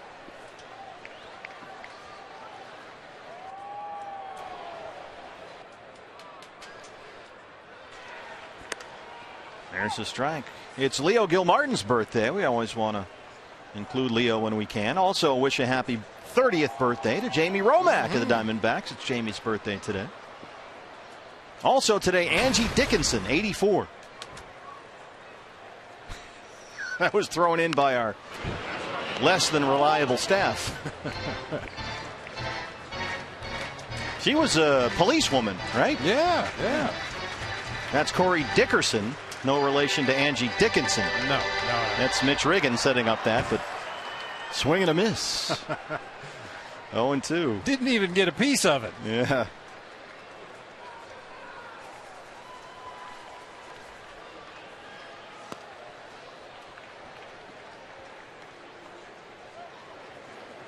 Hit 1, Pearl 2.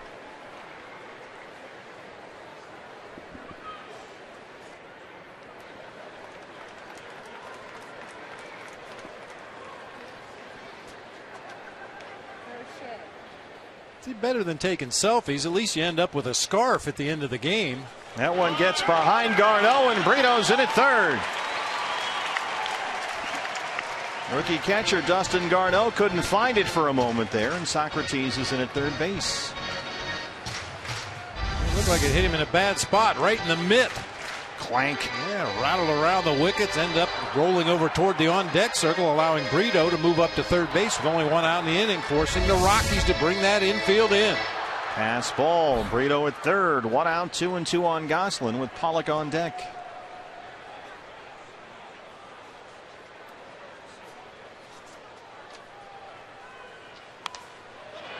Popped it up.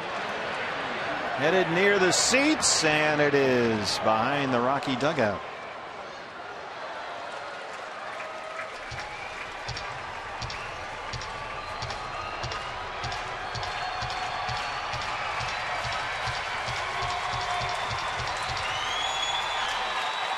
Well, Gosselin came through in a big spot last night. Bases loaded in the 11th inning. Trying to get that tying run home from third. And that'll get the job done. Deep to right center field. Blackman at the track. He's got it. And here comes Socrates. And we are all tied at 1. A big RBI for Phil Gosselin.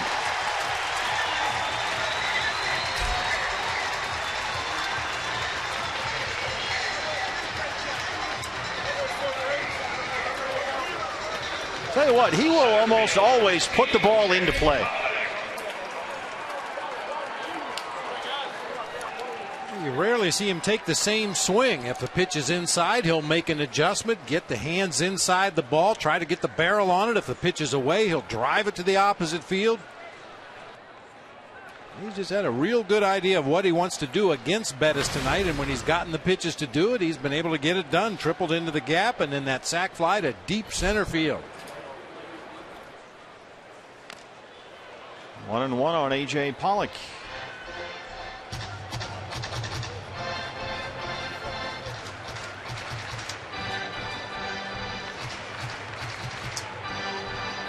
Phil Gosselin, a guy that Chip Hale said last night could be a very valuable piece for the Diamondbacks moving forward. Just inside there, 2 balls and 1 strike.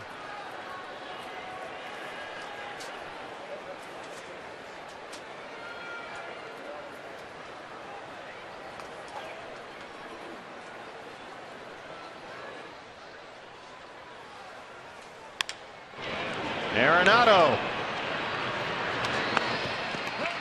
Diamondbacks get the tying run across through 5. It's 1-1.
All the way down, now they have a rookie catcher in the 8-hole, but all the way to LeMahieu in the 7-hole. I mean, he's hit third for them. So there's really nowhere to turn when you start talking about let's match up left-right. You start looking at the numbers. They hit lefties. Some guys hit lefties better than righties that are left-handed, and some of the righties hit the righties better. When all is said and done, a team is judged on wins and losses, but it doesn't always tell the whole story. As Chip referenced, the Rockies with a lot of weapons on offense as they lead the National League in runs scored and ranked second with a .266 average. And here is the biggest weapon. Welcome to Thunderdome. It's Nolan Arenado. He has flied out and doubled, leading the league in home runs and RBIs. Chase Anderson back out there for his 6th inning.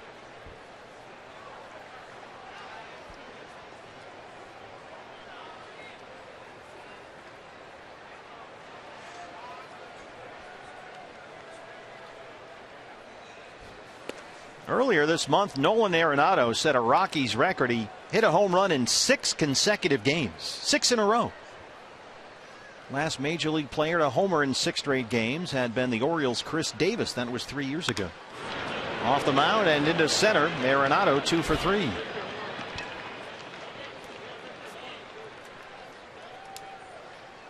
Leadoff man aboard in the Rockies' 6th. Left fielder Corey Dickerson. Brings up Corey Dickerson.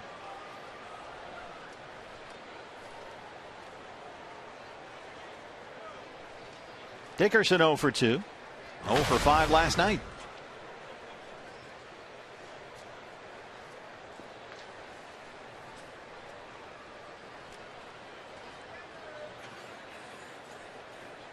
Diamondback bullpen is busy with Anderson approaching 90 pitches.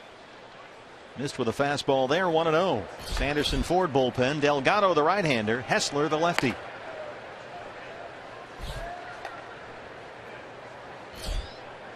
Both Andrew Chafin and Matt Reynolds worked last night. The other 2 D-backs lefties back there. So it's Hessler up tonight. He'll continue his season with the Diamondbacks in the Arizona Fall League. He'll pitch for the Salt River Rafters. Well located fastball that time as Dickerson drops down to a knee on that follow through.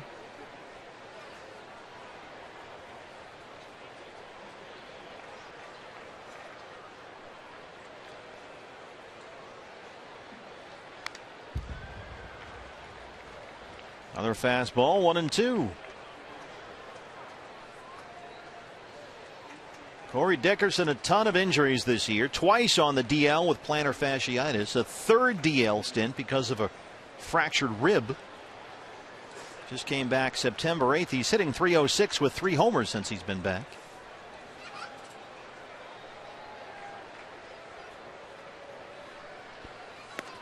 Swing and a miss. Chase Anderson gets his 4th strikeout, 1 down in the 6th. 10 outs in the ball game on the straight changeup from Chase Anderson. Well, you were right on in one of your keys to the game. Change will do you good. Here comes Chip Hale. Now you've got Justin Morneau coming up, the left-hand hitter. Keith Hessler is ready. And that's it for Chase. We'll take a break from Chase back after this.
In part by your Valley Honda dealer, where you'll get more standard features for less money. CenturyLink, your link to what's next. And by Mix One, great taste, no face, available at local retailers.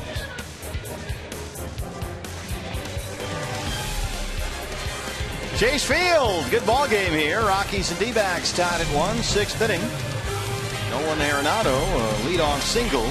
Chase Anderson struck out Corey Dickerson. And now the lefty Keith Hessler's on to face Justin Morneau.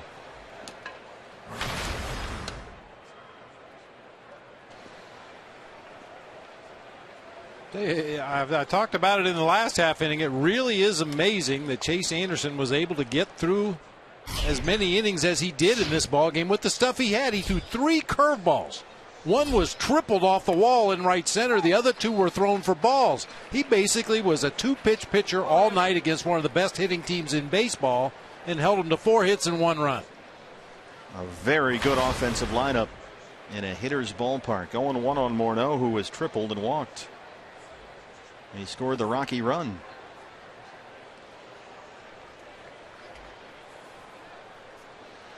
Diamondbacks have the overshift on the right-hand side. Jake Lamb, the third baseman, behind the second base umpire, C.B. Bucknor. Phil Gosselin his heels on the outfield grass. Swing and a miss. Good pitch there from Hessler, 1-2.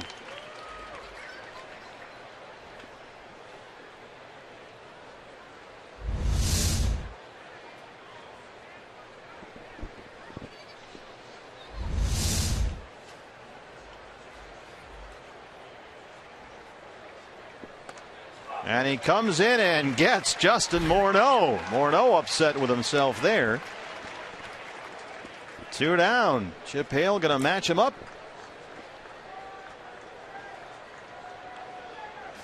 DJ LeMahieu, the right-hand hitter, is coming up. And he'll go back to the bullpen for Randall Delgado. Back in a moment.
2, 3, 11th. That changeup was dazzling. He had 2 strikeouts. He looked really good in the ball game last night. Right back out there again tonight. Trying to get a big out here. DJ LeMahieu at the plate with a runner at first base and 2 outs. And a really nice job by Keith Hessler coming in, facing a guy. You heard Chip talking about the lefties in this Rockies lineup that hit lefties well.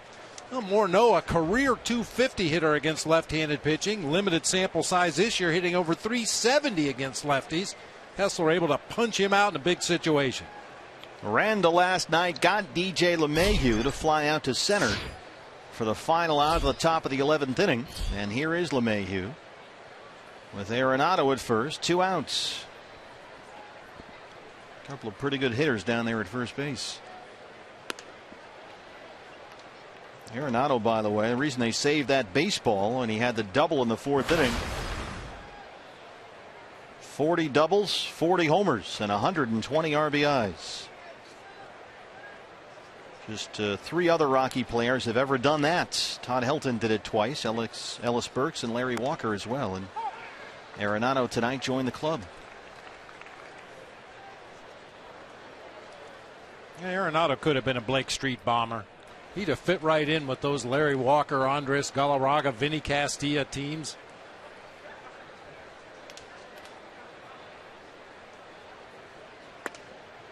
Fastball away, gets the strike call from Dan Isonia. Delgado ahead, a ball and 2 strikes.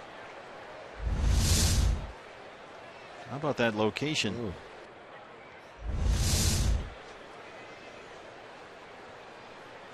Might as well try it again. A chopper to second for Gosselin. Good job by the D-back bullpen. Outstanding last night. They strand the leadoff single and keep it a 1-1 ball game here tonight.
Baseball on Fox Sports Arizona is brought to you in part by Papa Murphy's. Love at 425 degrees.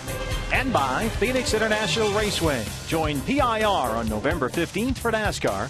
Visit us at phoenixraceway.com and get your tickets now.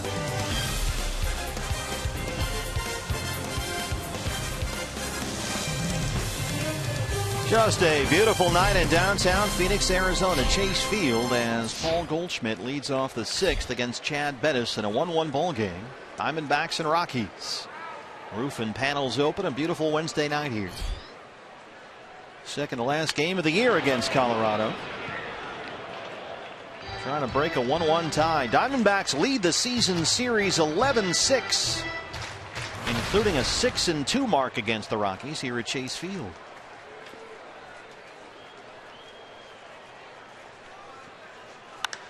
Drives it to right. Cargo.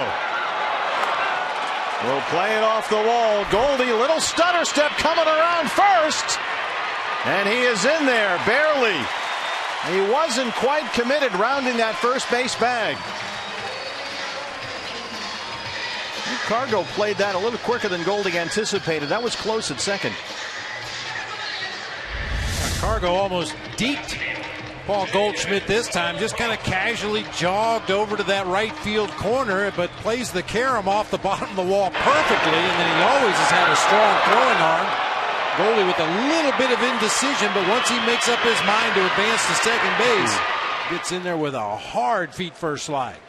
That was close. He's in there. Go ahead run for Peralta, who's 2 for 2, a double and a single. Boy, Goldie can really bust it when he wants to open that thing up. He's got such a funny running style, but he covers a lot of ground quickly. Doesn't lift his knees very high off the ground, barely gets his feet off the ground, but he gets there in a hurry. I've often said that Goldie runs like Fred Flintstone drives a car. You know, Fred would just get the feet going, and he and Barney'd be off to work to visit Mr. Slate, the whole thing. Yabba dabba do. You were right, though. Goldie, when he's in a full sprint, the knees barely come up. It's kind of amazing. Look at how low his knees and feet are to the ground here. Now that's a full sprint, keep in mind. But he is very effective. Peralta ahead 3-0. Hello, dum-dums. Peralta now at 3-10. And he takes a 4-pitch walk. Third walk issued by Chad Bettis. Diamondbacks have something going here. First and second, nobody out. Rockies bullpen will get busy. Saw Scott Oberg last night. We saw everybody last night. The Rockies used 9 pitchers. Oh, we didn't see everybody. There's a lot more arms down there for Walt Weiss than that. Sadly, you're right. Here comes Steve Foster, the pitching coach. Keep an eye out.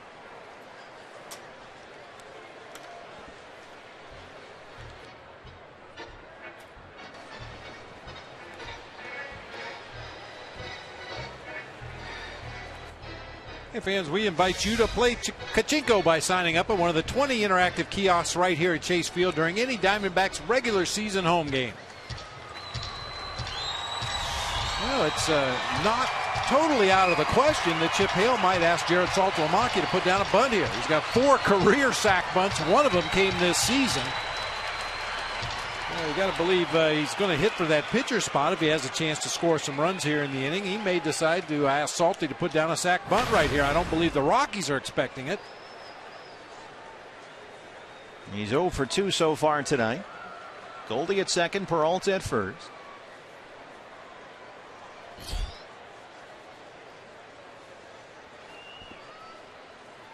Salty's up there in his power side. 6 of his 9 home runs this year have come as a left-hand hitter.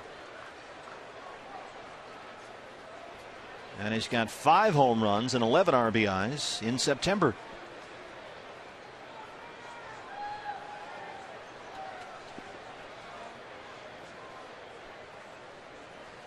They work him away. Misses there. 1-1.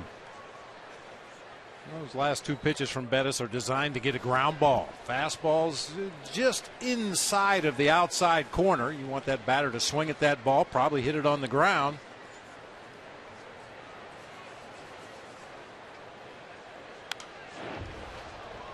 The middle of the plate tailing fastball that time, had a pretty good rip at it. Now he's going to have to go to work. Well, this is where we've seen Salty this year really excel. He is in Goldie's class in terms of grinding out these at-bats.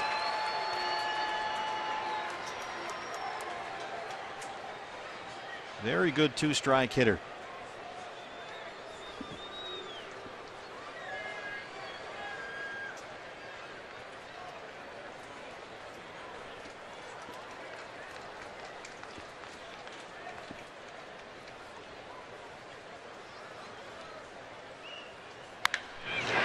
Base hit. Andy Green will wave Goldie home. The throw from Gonzalez is not in time. Jared Saltalamacchia, the RBI single, and it's 2-1 D-backs.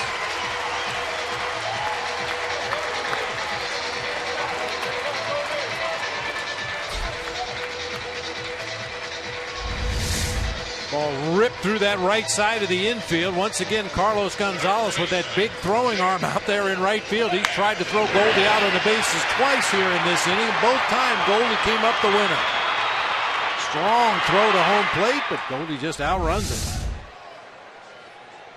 You've got Peralta in at third, Salty at first. Still nobody out. First three have reached in the Diamondbacks sixth, and it's Jake Lamb at the plate. Jake has walked and hit into a fielder's choice. He's 0 for 1.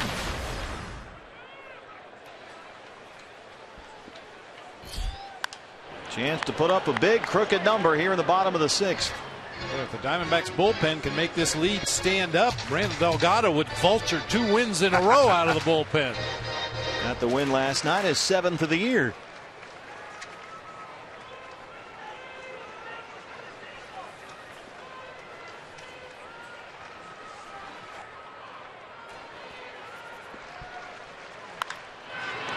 Foul ball right by Dale Scott at first. And for Chase Anderson, unfortunately, his 15th no decision of the season. How's that possible? Second in the majors in no decisions. And part of that is because his offense hasn't done much while Chase has been in the ball game. He has the 10th lowest run support average in the National League.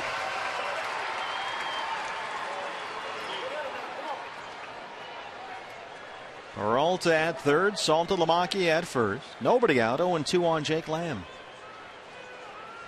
Got him.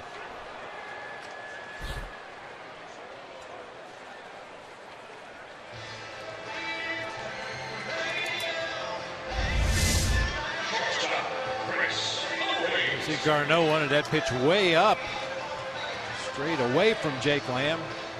But defensive swing that time came up empty. 5 strikeouts for Bettis. 1 down. Here's Chris Owings. He has walked and flied out 0 for 1.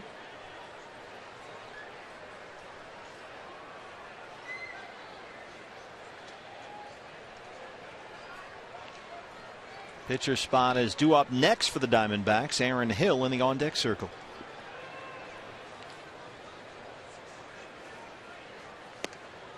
Ball 1.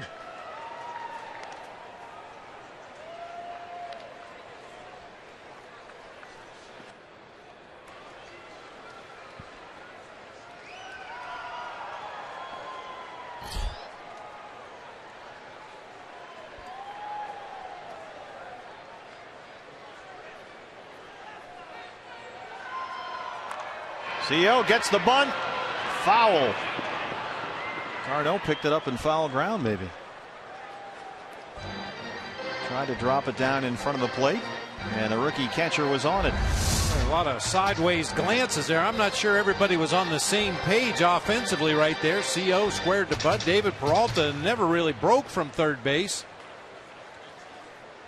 Maybe a safety squeeze. Not quite sure what happened there, but David immediately looks into the dugout. Andy Green looked into the dugout. Chris Owings looked into the dugout.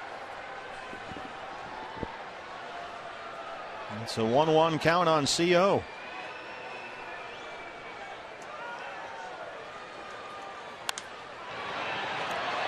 Foul ground, first base side, and in the seats. You know from past conversations, I'm a big fan of that safety squeeze with 1 out in the inning and runners at first and third. The idea is to stay out of the double play. That's the worst thing that can happen in this situation, is to ground into a double play. And that safety squeeze, I mean, I guess you could bunt into a double play, but it's a lot less likely than hitting a ground ball for a double play. And if it's a good bunt, the runner comes home from third. If it's a decent bunt, at least you move the runner from first to second base. And if it's a great bunt, you may end up with runners at first and second and a run on the board. Missed upstairs with a fastball, and Chris is even. 2 balls and 2 strikes.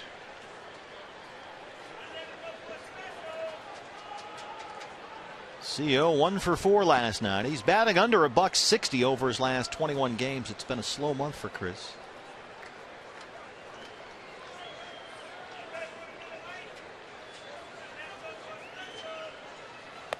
Chases a high fastball there and strikes out. Back-to-back strikeouts with no outs for Bettis. Trying to limit the damage right here. Now he'll work to Aaron Hill with 2 down. Not sure how exactly you go about working on it in the offseason, but Chris Owings really needs to narrow his strike zone down, swing at pitches that he can do something with. So many times he chases pitchers' pitches, either fastballs up out of the zone, sliders low and away out of the zone. Pitch selection is so vitally important for Chris Owings. Aaron Hill, 231 and 6 homers. Aaron struck out as a pinch hitter in extra innings last night. That snapped a 3-game hit streak for him. He's been very good, just over 320 as a pinch hitter this year. He's got Peralta at third, Salty at first.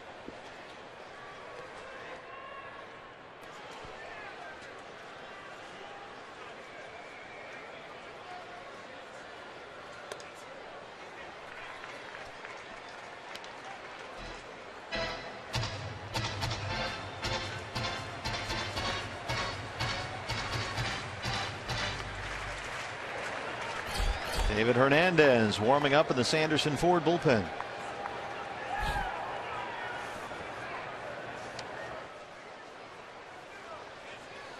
Two-0 pitch. Drives it to center. Blackmon backing up. And he runs it down. Diamondbacks had runners in the corners, nobody out. They settle for one in the Salty RBI, and the Diamondbacks through 6 lead the Rockies 2-1.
Way of the 2015 season. It's Saturday. Diamondbacks and the Astros. First 10,000 fans with us here at Chase Field.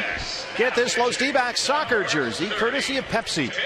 For tickets, you can call 602-514-8400 or visit dbacks.com. 7th inning at Chase Field. Diamondbacks now lead the Rockies 2-1, and David Hernandez is on from the Diamondback bullpen.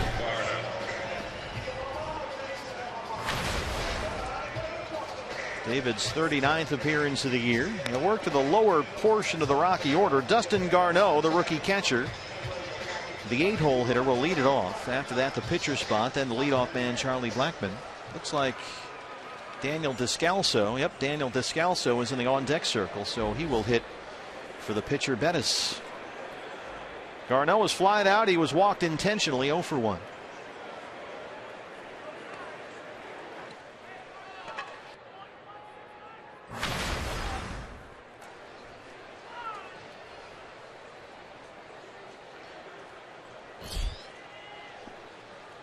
Rockies are without both their catchers. Nick Hundley hasn't played since September 6th. He's been shut down for the year with a neck injury.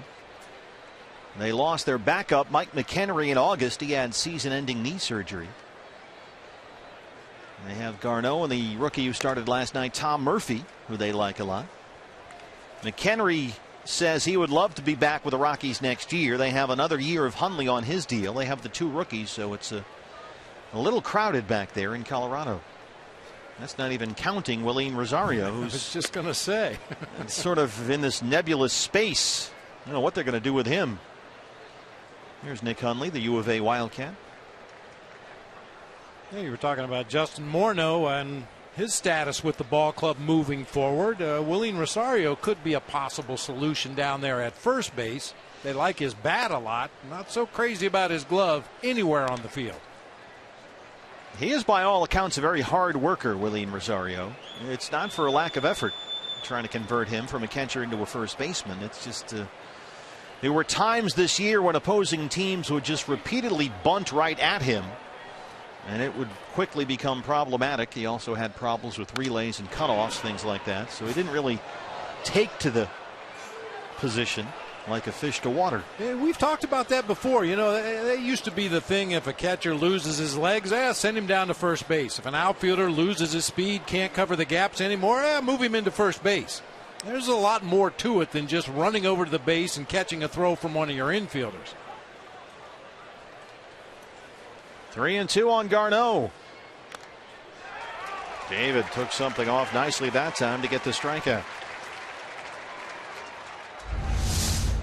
Kind of a flat slider that stayed way up in the zone. Seems like I've said it a lot lately. It was so bad it was good. Slider up at the top of the zone. So 1 away. Dennis's night is over. Here's Daniel Descalso at .216 and 5 home runs. He struck out as a pinch hitter last night.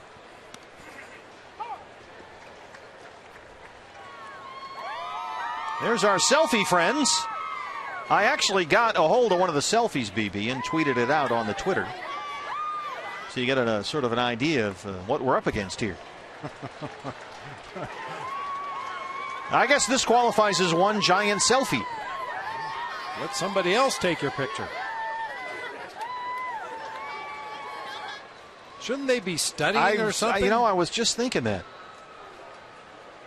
Got that chemistry midterm tomorrow. Wait, what?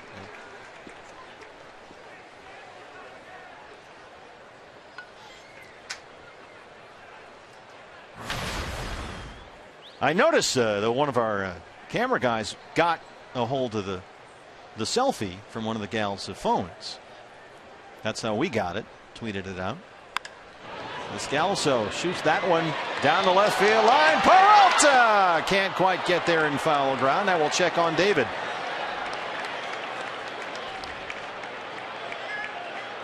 You just mentioned early, was it tonight or last night? Last night, yeah. He hadn't really had a run-in with a wall. It's been a while, almost a full game.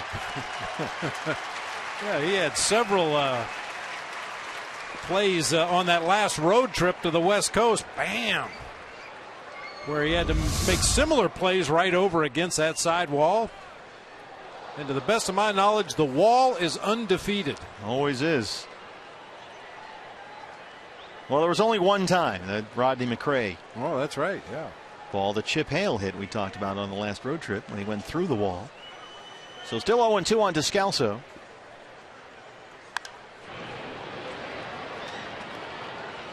Now this is Josh. Now Josh, a good-looking guy. He was able to work his magic. And apparently, I think he got some digits out of the deal, and at least one photo. Dummy. Nice work, Josh. Hopefully, you don't have a girlfriend. So we've got about 25 of them. Yeah. See, if you give me your number, I can get your picture on TV. Oh, here's the number. Smooth.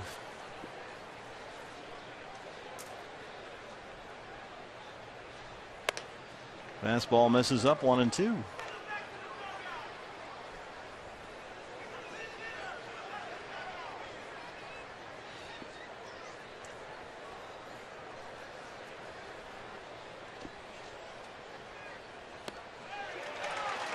David Hernandez, that flat slider is working. Couple of strikeouts.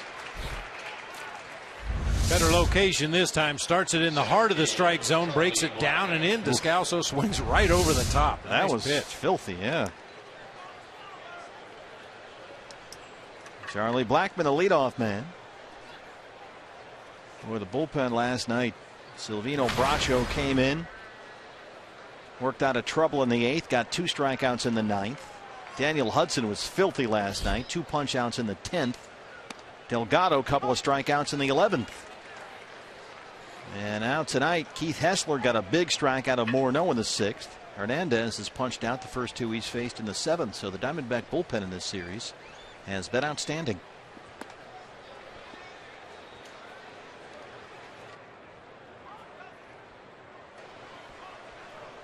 The Cutter's in the house. Dave Stoller with a mustache.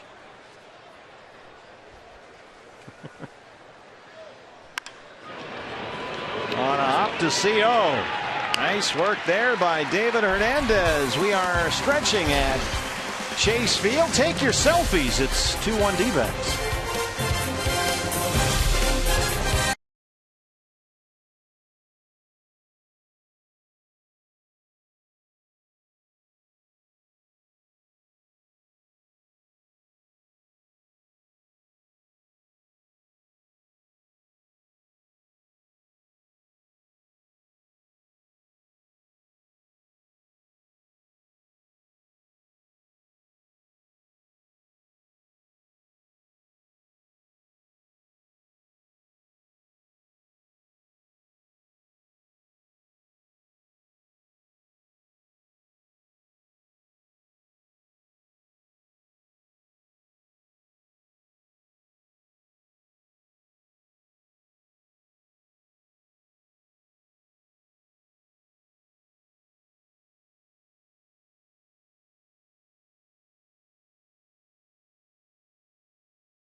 This day in Major League Baseball history, September 30th, 1999. A day of mourning for a lot of people, a day of celebration for others. Almost 62,000 fans attending the final game ever played at Candlestick Park. The Dodgers beat the Giants in that one, 9-4. You were doing a Ron Santo heel kick. I have a feeling. Stayed last night for all 11. Make it a good one. Well, they're all the way from Mississippi. D-back Nation in the house. The lefty Rex Brothers is on to open up the bottom of the 7th against the rookie Socrates Brito, who got the start in right field tonight. 2-1 D-backs. Now you've got 3 right-hand hitters coming up. Gosselin, Pollock, and Goldie. So we'll see how long Walt Weiss goes with Brothers here. Brito doubled and scored his last time up. Of course, Walt Weiss showed us last night he's not afraid to go to that bullpen. 9 pitchers. Scott Oberg has been throwing for a while now, the right-hander, so this might be Brothers' only hitter.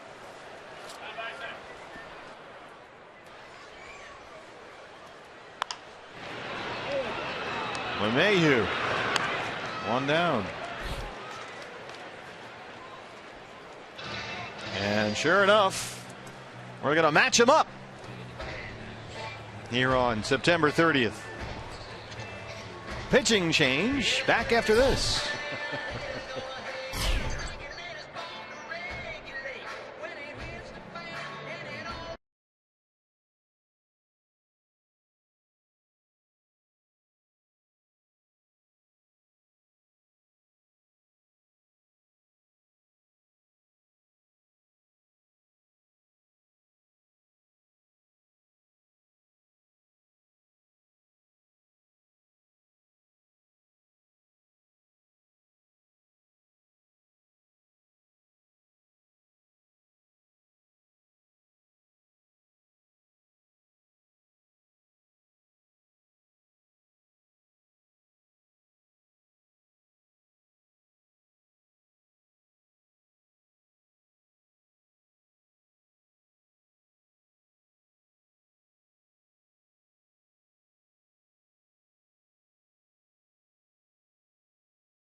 Same crisp and refreshing flavor you love, now aspartame free. Pick up some today at your local retailer. It's the new Diet Pepsi. Jump around. Bottom 7 at Chase. 2-1 Diamondbacks. The righty Scott Oberg on. You saw him last night. He worked 1 inning through 14 pitches. His 63rd appearance of the year. Phil Gosselin up with 1 down. Phil Gosselin tripled in the 3rd. His first triple. Drove in a big run with a sac fly his last time up. And of course, as we mentioned earlier, drove home the game winner in extras last night. On the left, this was the base hit last night. Rockies had the infield drawn in. All he was looking to do was hit the ball hard somewhere. Gets a pitch on the outer third of the plate, drives it through the right side for the game winner, and then the sac fly tonight on your right. Watch him pull his hands in to get the barrel to this ball, get it in the air to the outfield, and drive that runner home from third base. I mentioned he makes adjustments from pitch to pitch sometimes during an at-bat. He was asked about, Chip Hale was asked about Phil after the ball game last night when Gosselin had the walk-off winner. And Chip said he's got a very workable swing as a major leaguer. Short swing, really good pitch recognition. Good recognition of the strike zone, knows what he wants to do up there. Knocks it into right. A base hit for Gosselin. His 2nd hit tonight. A 1-out single here in the 7th.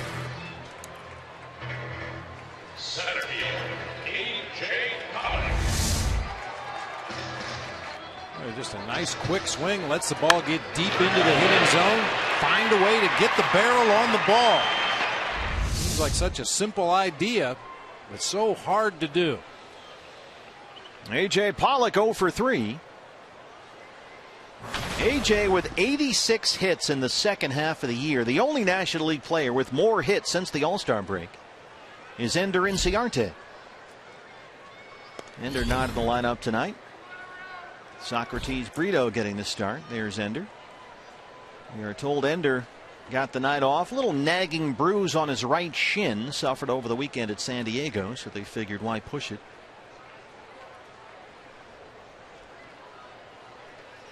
AJ, we're told, is still due for a day off in this Rockies series, so we'll wait and see tomorrow. Ender's injury may change that.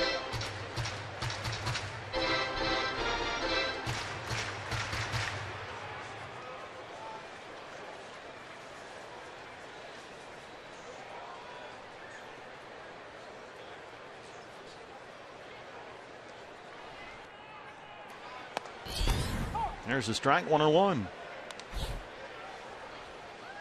Rockies would be thrilled to see Pollock get the night off tomorrow night. He has hit .362 against the Rockies this year. 12 extra base hits, including 4 home runs. There you go.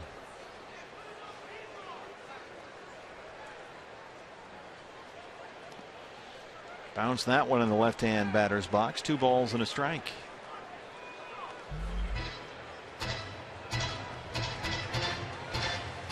Series finale tomorrow night. Diamondback Live pregame show comes your way at 6 on Fox Sports Arizona. And this is one you'll want to see. The final start of the year for Patrick Corbin. He'll take on right-hander David Hale.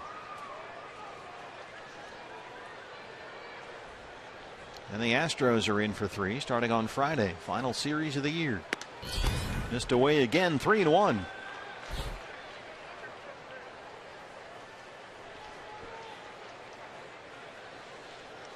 Speaking of the Astros, that's a big game for them tonight in Seattle. They trail the Mariners 6-3. And that's a critical game. The Angels have lost. A's beat them in Anaheim 8-7. Texas beat the Tigers 6-2. Ball 4. 2 on and 1 out for Goldie.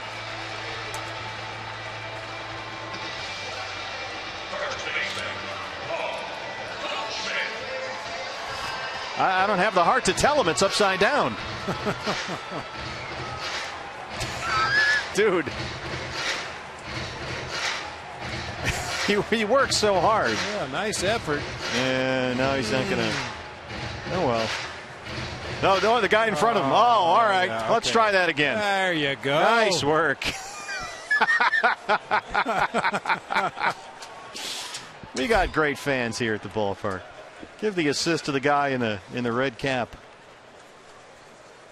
Goldie doubled and scored his last time up. He's 1 for 3. What I liked was he didn't lose any enthusiasm the second time. He was all in. It's kind of like a rehearsal, and then, do the real thing.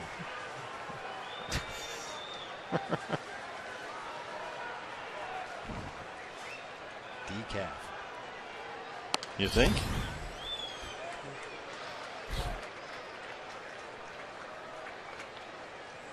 He is into this at bat, man.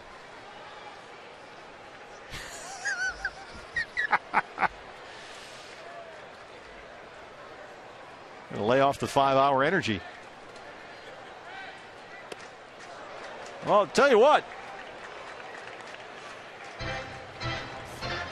Brothers came in and got his guy, Brito. Walt Weiss went to his righty to match up, but so far, it's been a single by Goslin, a walk to Pollock, and Goldie's ahead 3-0.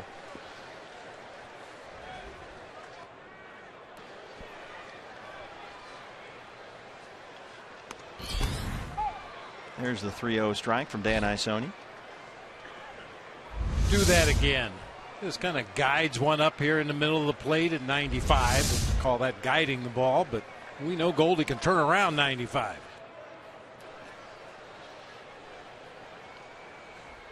3-1 pitch.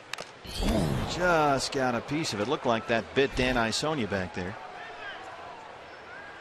It's going to be hard to play the bagpipes like that.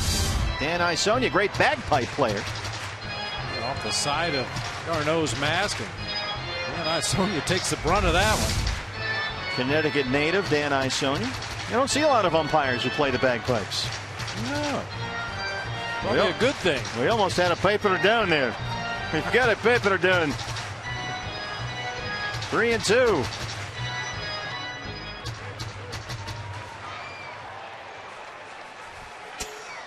Just do it for the sign, if nothing else.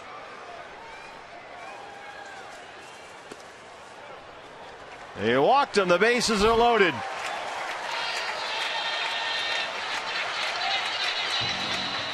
A single and back-to-back walks for Oberg.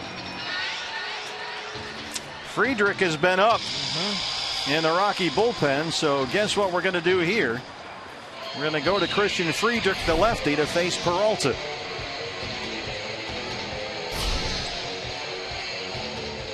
Back in a moment. Diamondbacks lead it 2-1, threatening more here. Bases full, don't go anywhere.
Take a look at our State Farm report of the ball game. There is Silvino Bracho, who put up some very impressive numbers this year with Visalia, the Rawhide, and the AA Mobile Bay Bears.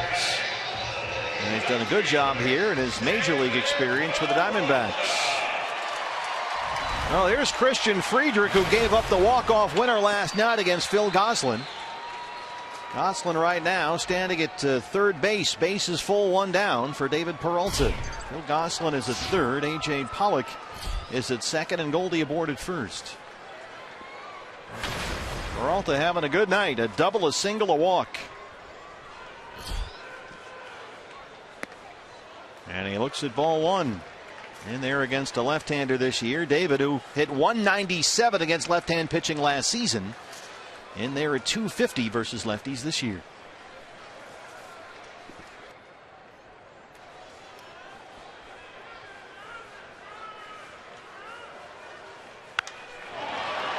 Fly ball left field. Dickerson. Gosselin's at third, and they're off. He will score, and it's 3-1 Diamondbacks. The RBI for David Peralta.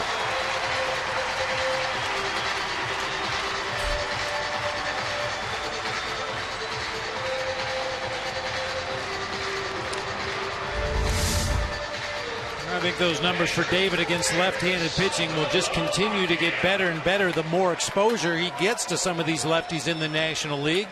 Deep fly ball to left field that time for a sac fly to drive home Gosselin. Well, here's Salty, who had an RBI single.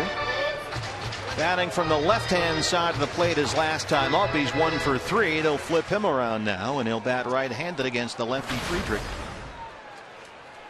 Salty batting over 280 from the right-hand side this year, including 3 of his 9 homers.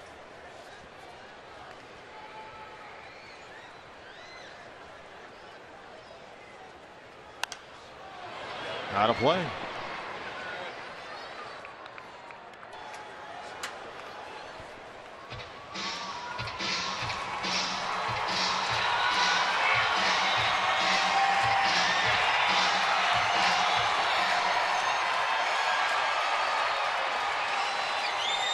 A.J. Pollock at second, Goldie at first.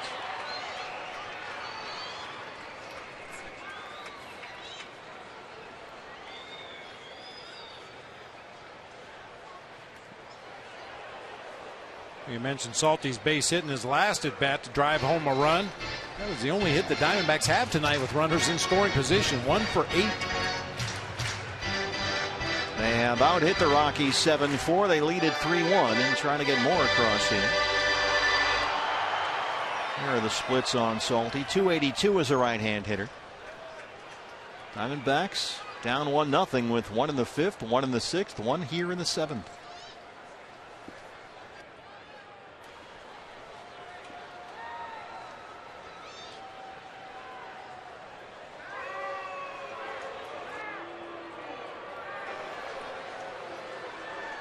Charlie Blackmon in center field, shaded well over toward the pool in right center.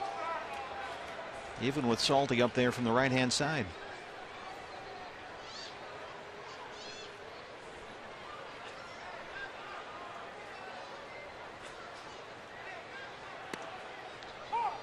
One and two.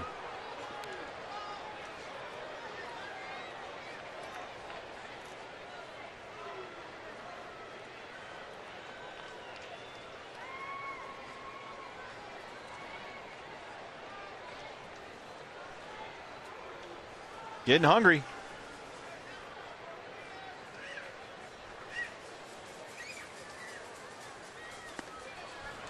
Friedrich bounced one up there. 2-2. Pretty nice stop by the young catcher Garneau. That ball bounces out in front of home plate that time. Able to keep it in front.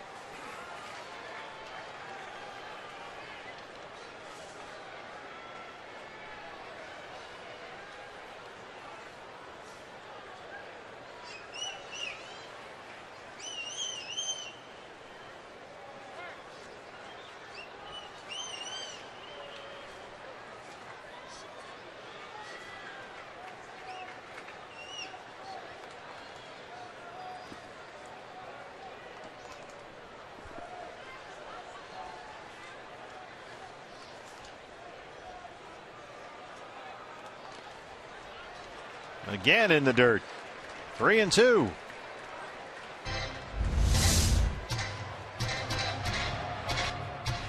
Garneau's been busy back there in this at bat. He's had to block at least 3 pitches in the dirt for the runners on base. Jake Lamb waiting in the on deck circle. Runners will be off on the pitch.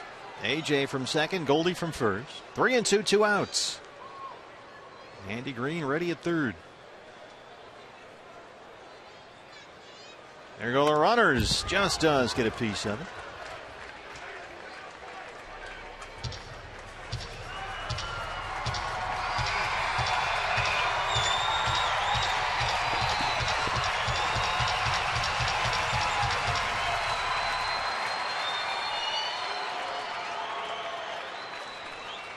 Andy Green positions himself so he can see the shortstop, just in case he decides to sneak in behind the runner at second base.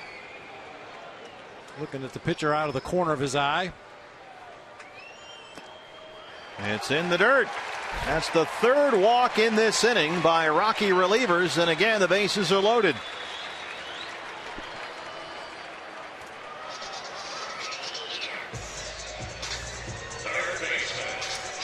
Chance for Jake Lamb, bases full, 2 down. AJ at third, Goldie at second, and Salty at first. Jake has walked, hit into a fielder's choice, and struck out 0 for 2.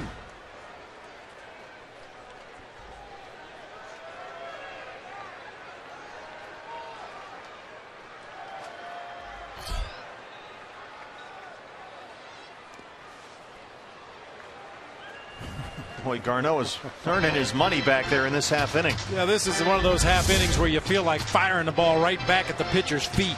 See how you like it. I mean, that's all part of the job description, but boy, Friedrich has gone above and beyond this inning, testing his young catcher.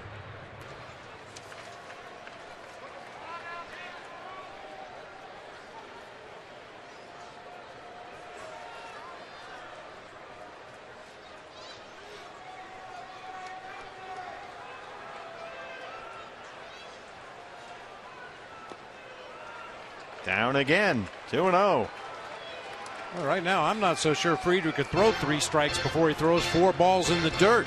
He's thrown 11 pitches, 7 balls so far.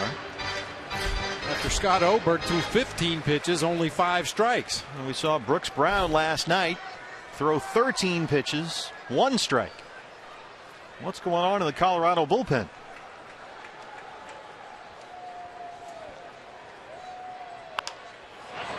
Over the mound, Reyes going to have to hurry here. And Friedrich leaves him loaded, but the Diamondbacks get 1 through 7. They lead it 3-1.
That's right, brother.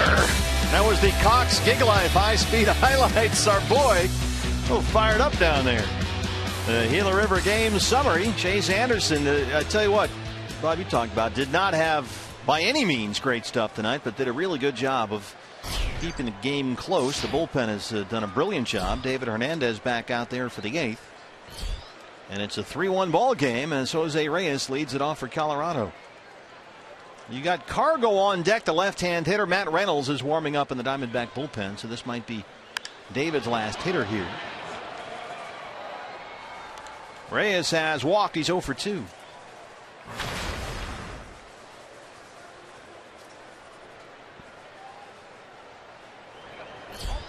There's Matt Reynolds.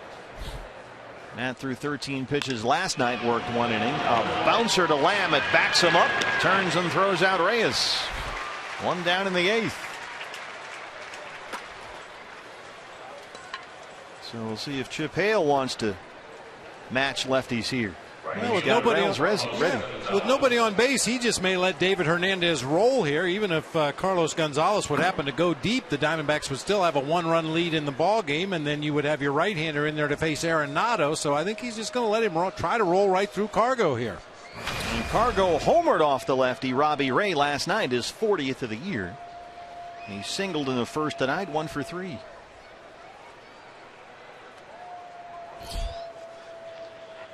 Shift is on for the Diamondbacks. There's strike 1.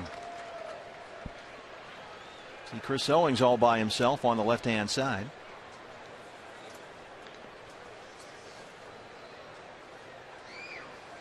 You've also got back-to-back lefties coming up if you want in Dickerson and Morneau.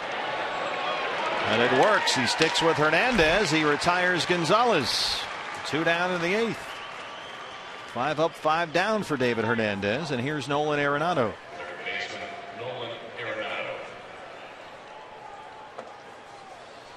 Arenado, what else is new? 2 for 3, a double and a single.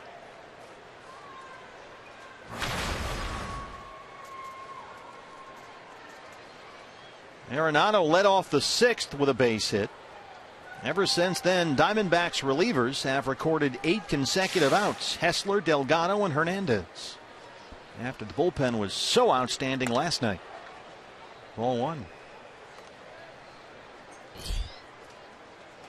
I think down the stretch here, Bob, one thing we lose sight of is the fact that they don't have Ollie Perez back there. They don't have Addison Reed back there. Both those guys got a lot of big outs late in games. And over the last month or two, those arms have not been back there. It's been some of the minor league guys, which is part of the process.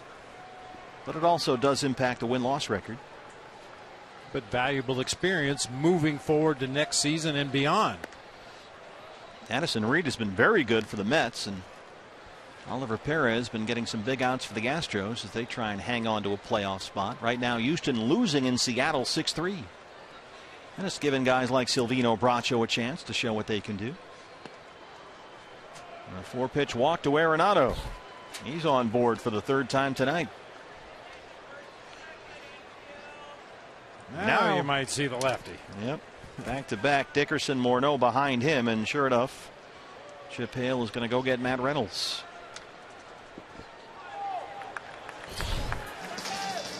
Back after this from Chase Field.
Ball coverage. Special guest Cardinals Pro Bowler Calais Campbell and SI.com senior NFL writer Peter King are on the show with Brad.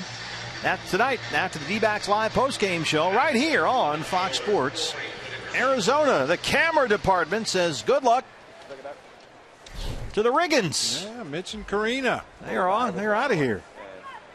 Take 5, Caroline.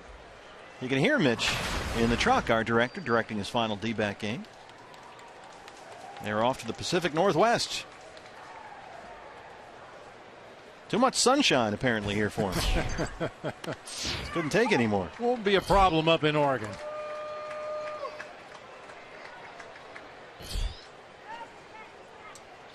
Well, hopefully Mitch can squeeze in some D-backs games next year in between college football assignments. Well, we don't really care so much about Mitch, but it'd be nice to see Karina once in a while. It goes without saying. Yeah.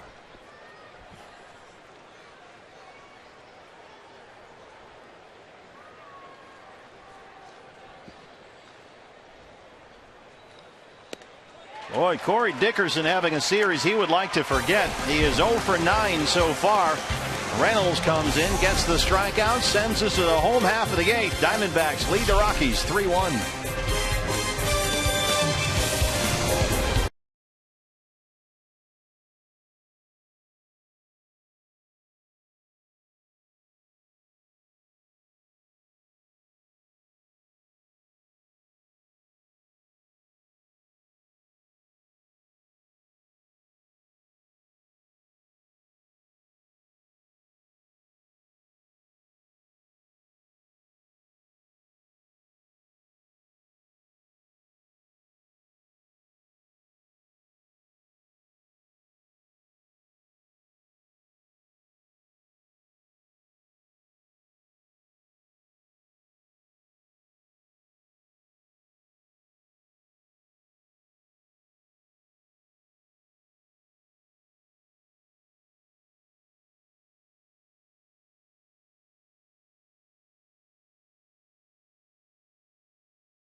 We are getting set for the post-game show right after the game. Join us for D-backs Live presented by CenturyLink. And Brandon, when we previewed this series yesterday, we thought about a lot of, maybe home runs and a lot of scoring. D-backs were scoring 6 runs a game against the Rockies, but in fact, they've done a pretty good job of scratching runs across, haven't they, in this series? Absolutely. We thought we were going to see some home runs, only one so far, but they've taken their walks. They've been patient at the plate, taking their walks, taking what they get, a lot of sac flies, just producing the runs, and it's been working for them.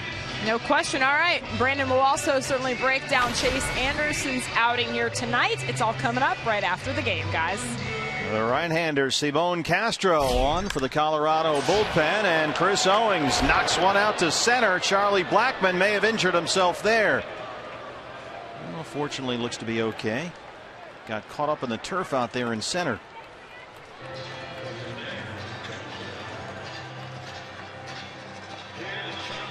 So one away in the 8th, and here is the birthday boy. We'll take one more look at Blackmon.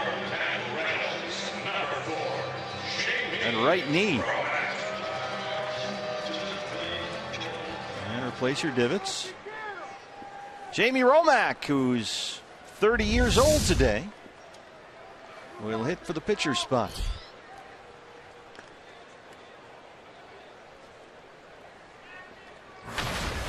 Jamie 3 for 13 with the D-backs this season. Had a big year for Phil Nevett at AAA Reno. It's one of the more unusual deliveries you'll see from Simon Castro out there on the mound. Sets his hands very high and then drops them straight down as he delivers that ball to home plate. Most guys set somewhere in the middle around the belt, maybe up around the letters, and then the first movement is usually raising your hands up over your head. Watch him. He sets high and then just drops his hands straight down.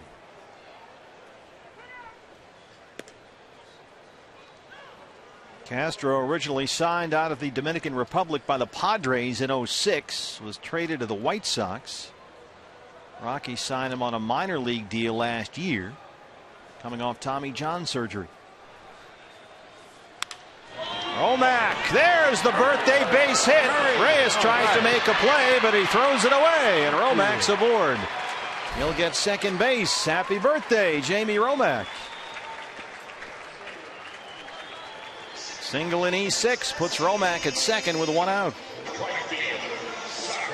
It's a single on his birthday, and then Jose Reyes gives him a gift.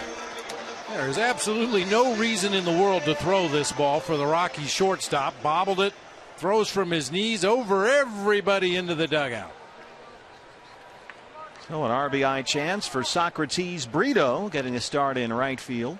Brito doubled and scored in the fifth. He's 1 for 4. Yeah, I don't know what Reyes is thinking there.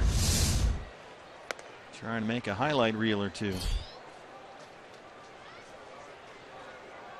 So Brito, back-to-back games in this series, his first 2 career extra base hits, a pair of doubles. And a pinch double in the 7th last night.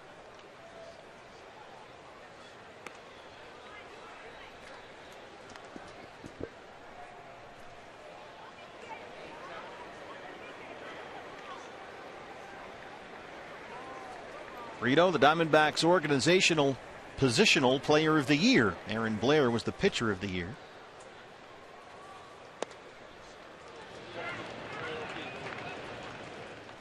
And he's getting some valuable big league time this month. Just turned 23 September 6th. Hit 300 for Robbie Hammock at AA Mobile this year. 9 home runs. Stole 20 bases. 3-0 is in there.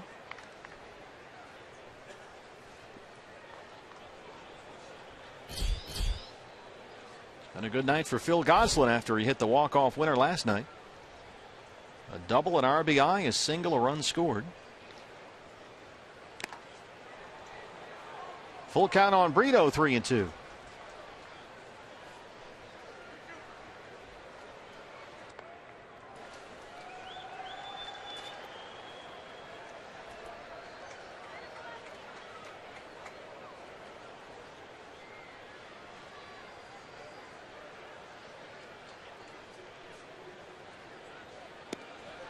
Waves at that one for the strikeout. 2 down. Hey, partner, I think this bears repeating. We talked about it earlier this season, but Rene Latchman, in the media guide, he's listed as the catching defensive positioning coach, but this is a guy that has over 1,000 games managed at the major league level. This is his 52nd consecutive season in professional baseball. How about that? Tying the late Don Zimmer's all-time record. And I don't think he's going anywhere. Rene Latchman makes his home here in the Valley. I mean, when you look in the dictionary under baseball guy, there's a picture of him there. Reyes. A strand. Romack at second. Daniel Hudson will get the opportunity to close the ball game with Brad Ziegler away with his new daughter. 3-1 as we go to the 9th.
With MLB.com at bat, it's the #1 app for live baseball. You can enjoy live look-ins, replay reviews, scores, StatCast, highlights, live radio broadcasts, and a whole lot more.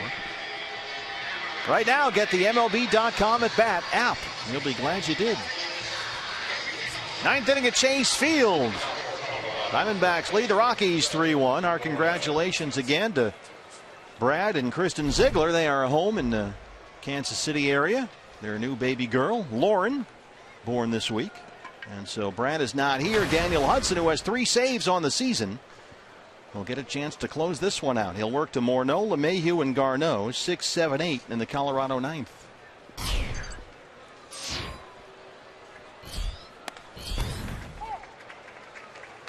And Daniel was another guy last night. We talked about Bracho to Delgado to Hudson. Those guys coming into the ball game throwing gas with a great straight changeup. Daniel, no exception. He was hitting upper 90s with his fastball, and that changeup was just diving out of the strike zone. I've never seen that pitch be that effective for Huddy. It was filthy last night. Great movement, fading down and away from those left-handed hitters. Great arm speed. After throwing that fastball in the upper 90s, Rockies hitters had no chance.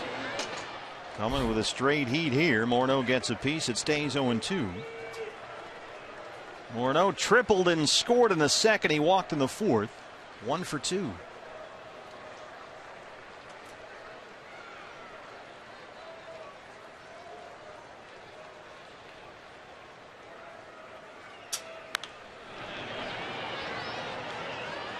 That looked to be it right there.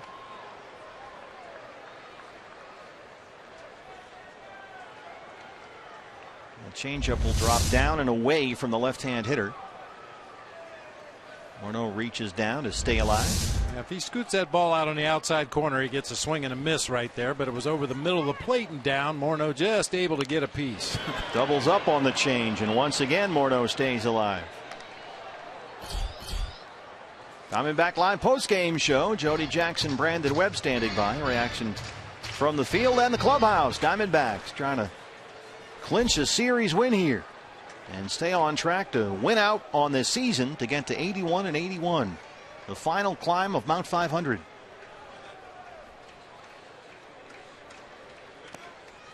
Three straight change-ups from Huddy there, all on 0-2.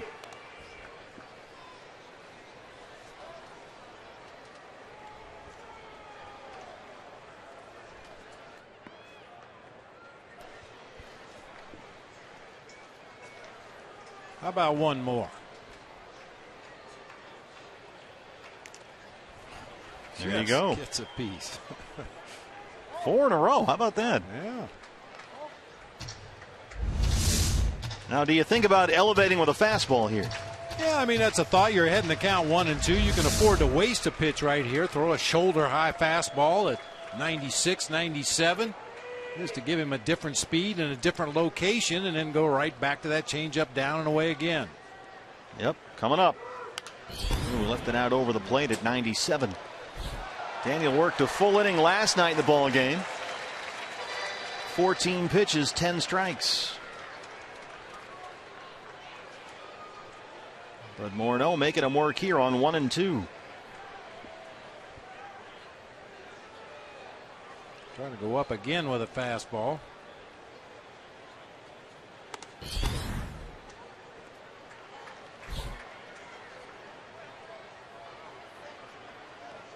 Even as a hitter, you're grinding right along with him. Okay, it's going to be 4 changeups in a row. Then he tried to elevate a fastball. I fouled that one off. Then he threw that one way out of the zone. Maybe he'll come back with a changeup. Maybe he'll throw another fastball. Changeup. Fly ball left field. Peralta. David's got it. The spinning catch by Peralta just shy of the left field wall for the first out in the 9th.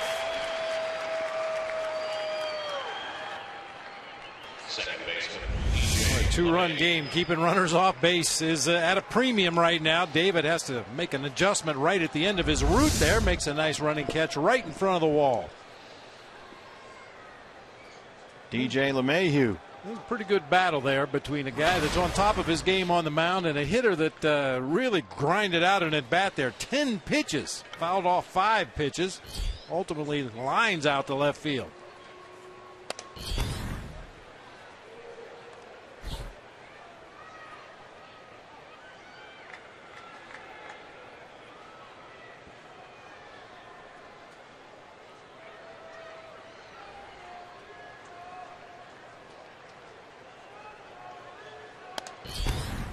.97 in there for a strike, 1-1.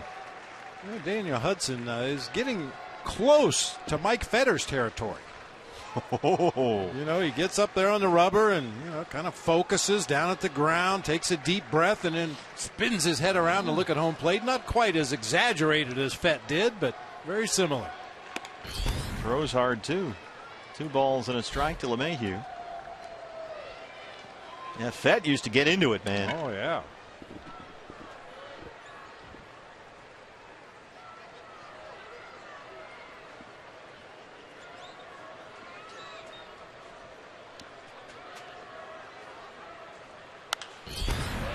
They're just sticking with one location here against LeMahieu, 2-2. LeMahieu doesn't have a lot of power for a guy that's 6'4", probably 215 pounds. His swing is more designed for consistent contact, spray the ball around. You just throw him fastballs up and out over the plate and challenge him to hit the ball out of the ballpark the opposite way. Left hand hitting Ben Paulson in the on deck circle. There's that changeup. LeMahieu chases and Huddy gets the strikeout. 2 down. Our Chaz Roberts air conditioning cool play of the game. Jared Saltalamacchia, the go ahead hit here in the 6th.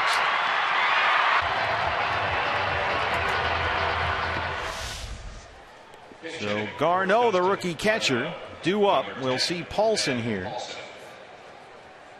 He had a walk-off to beat the Diamondbacks earlier this year at Coors. 273 and 10 homers. Paulson 6 for 18 as a pinch hitter this year, a double and 5 RBIs. Shift is on for the Diamondbacks, and there's ball 1.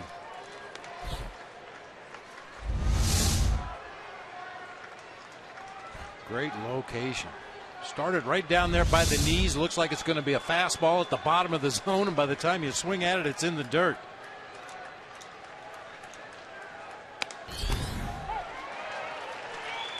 Jake Lamb, the third baseman, right in front of second base umpire C.B. Bucknor. Phil Gosselin halfway out to right field. Chris Owings at shortstop. Willeen Rosario is on deck. Pitcher spot due up next. This has got a chance to get down, and it will drop in left center. And the Rockies will get the tying run to the plate with 2 outs. It's Rosario. A little bleeder base hit for Paulson. Sounded like he broke his bat, hit it right off the end of the bat, which worked out well for Paulson because that ball just died out there in shallow left center field. If he had hit it any harder, Peralta probably makes the catch. Mike Harkey to the mound now. You got to be careful with Rosario. He's got great power. He has spent a lot of the time this year in the minor leagues, however. It's been something of a disappointing season for Willeen Rosario. 268, 6 home runs. He joined the Rockies from the minor league September 1st. He's at 244 since he's been back. Just 1 homer.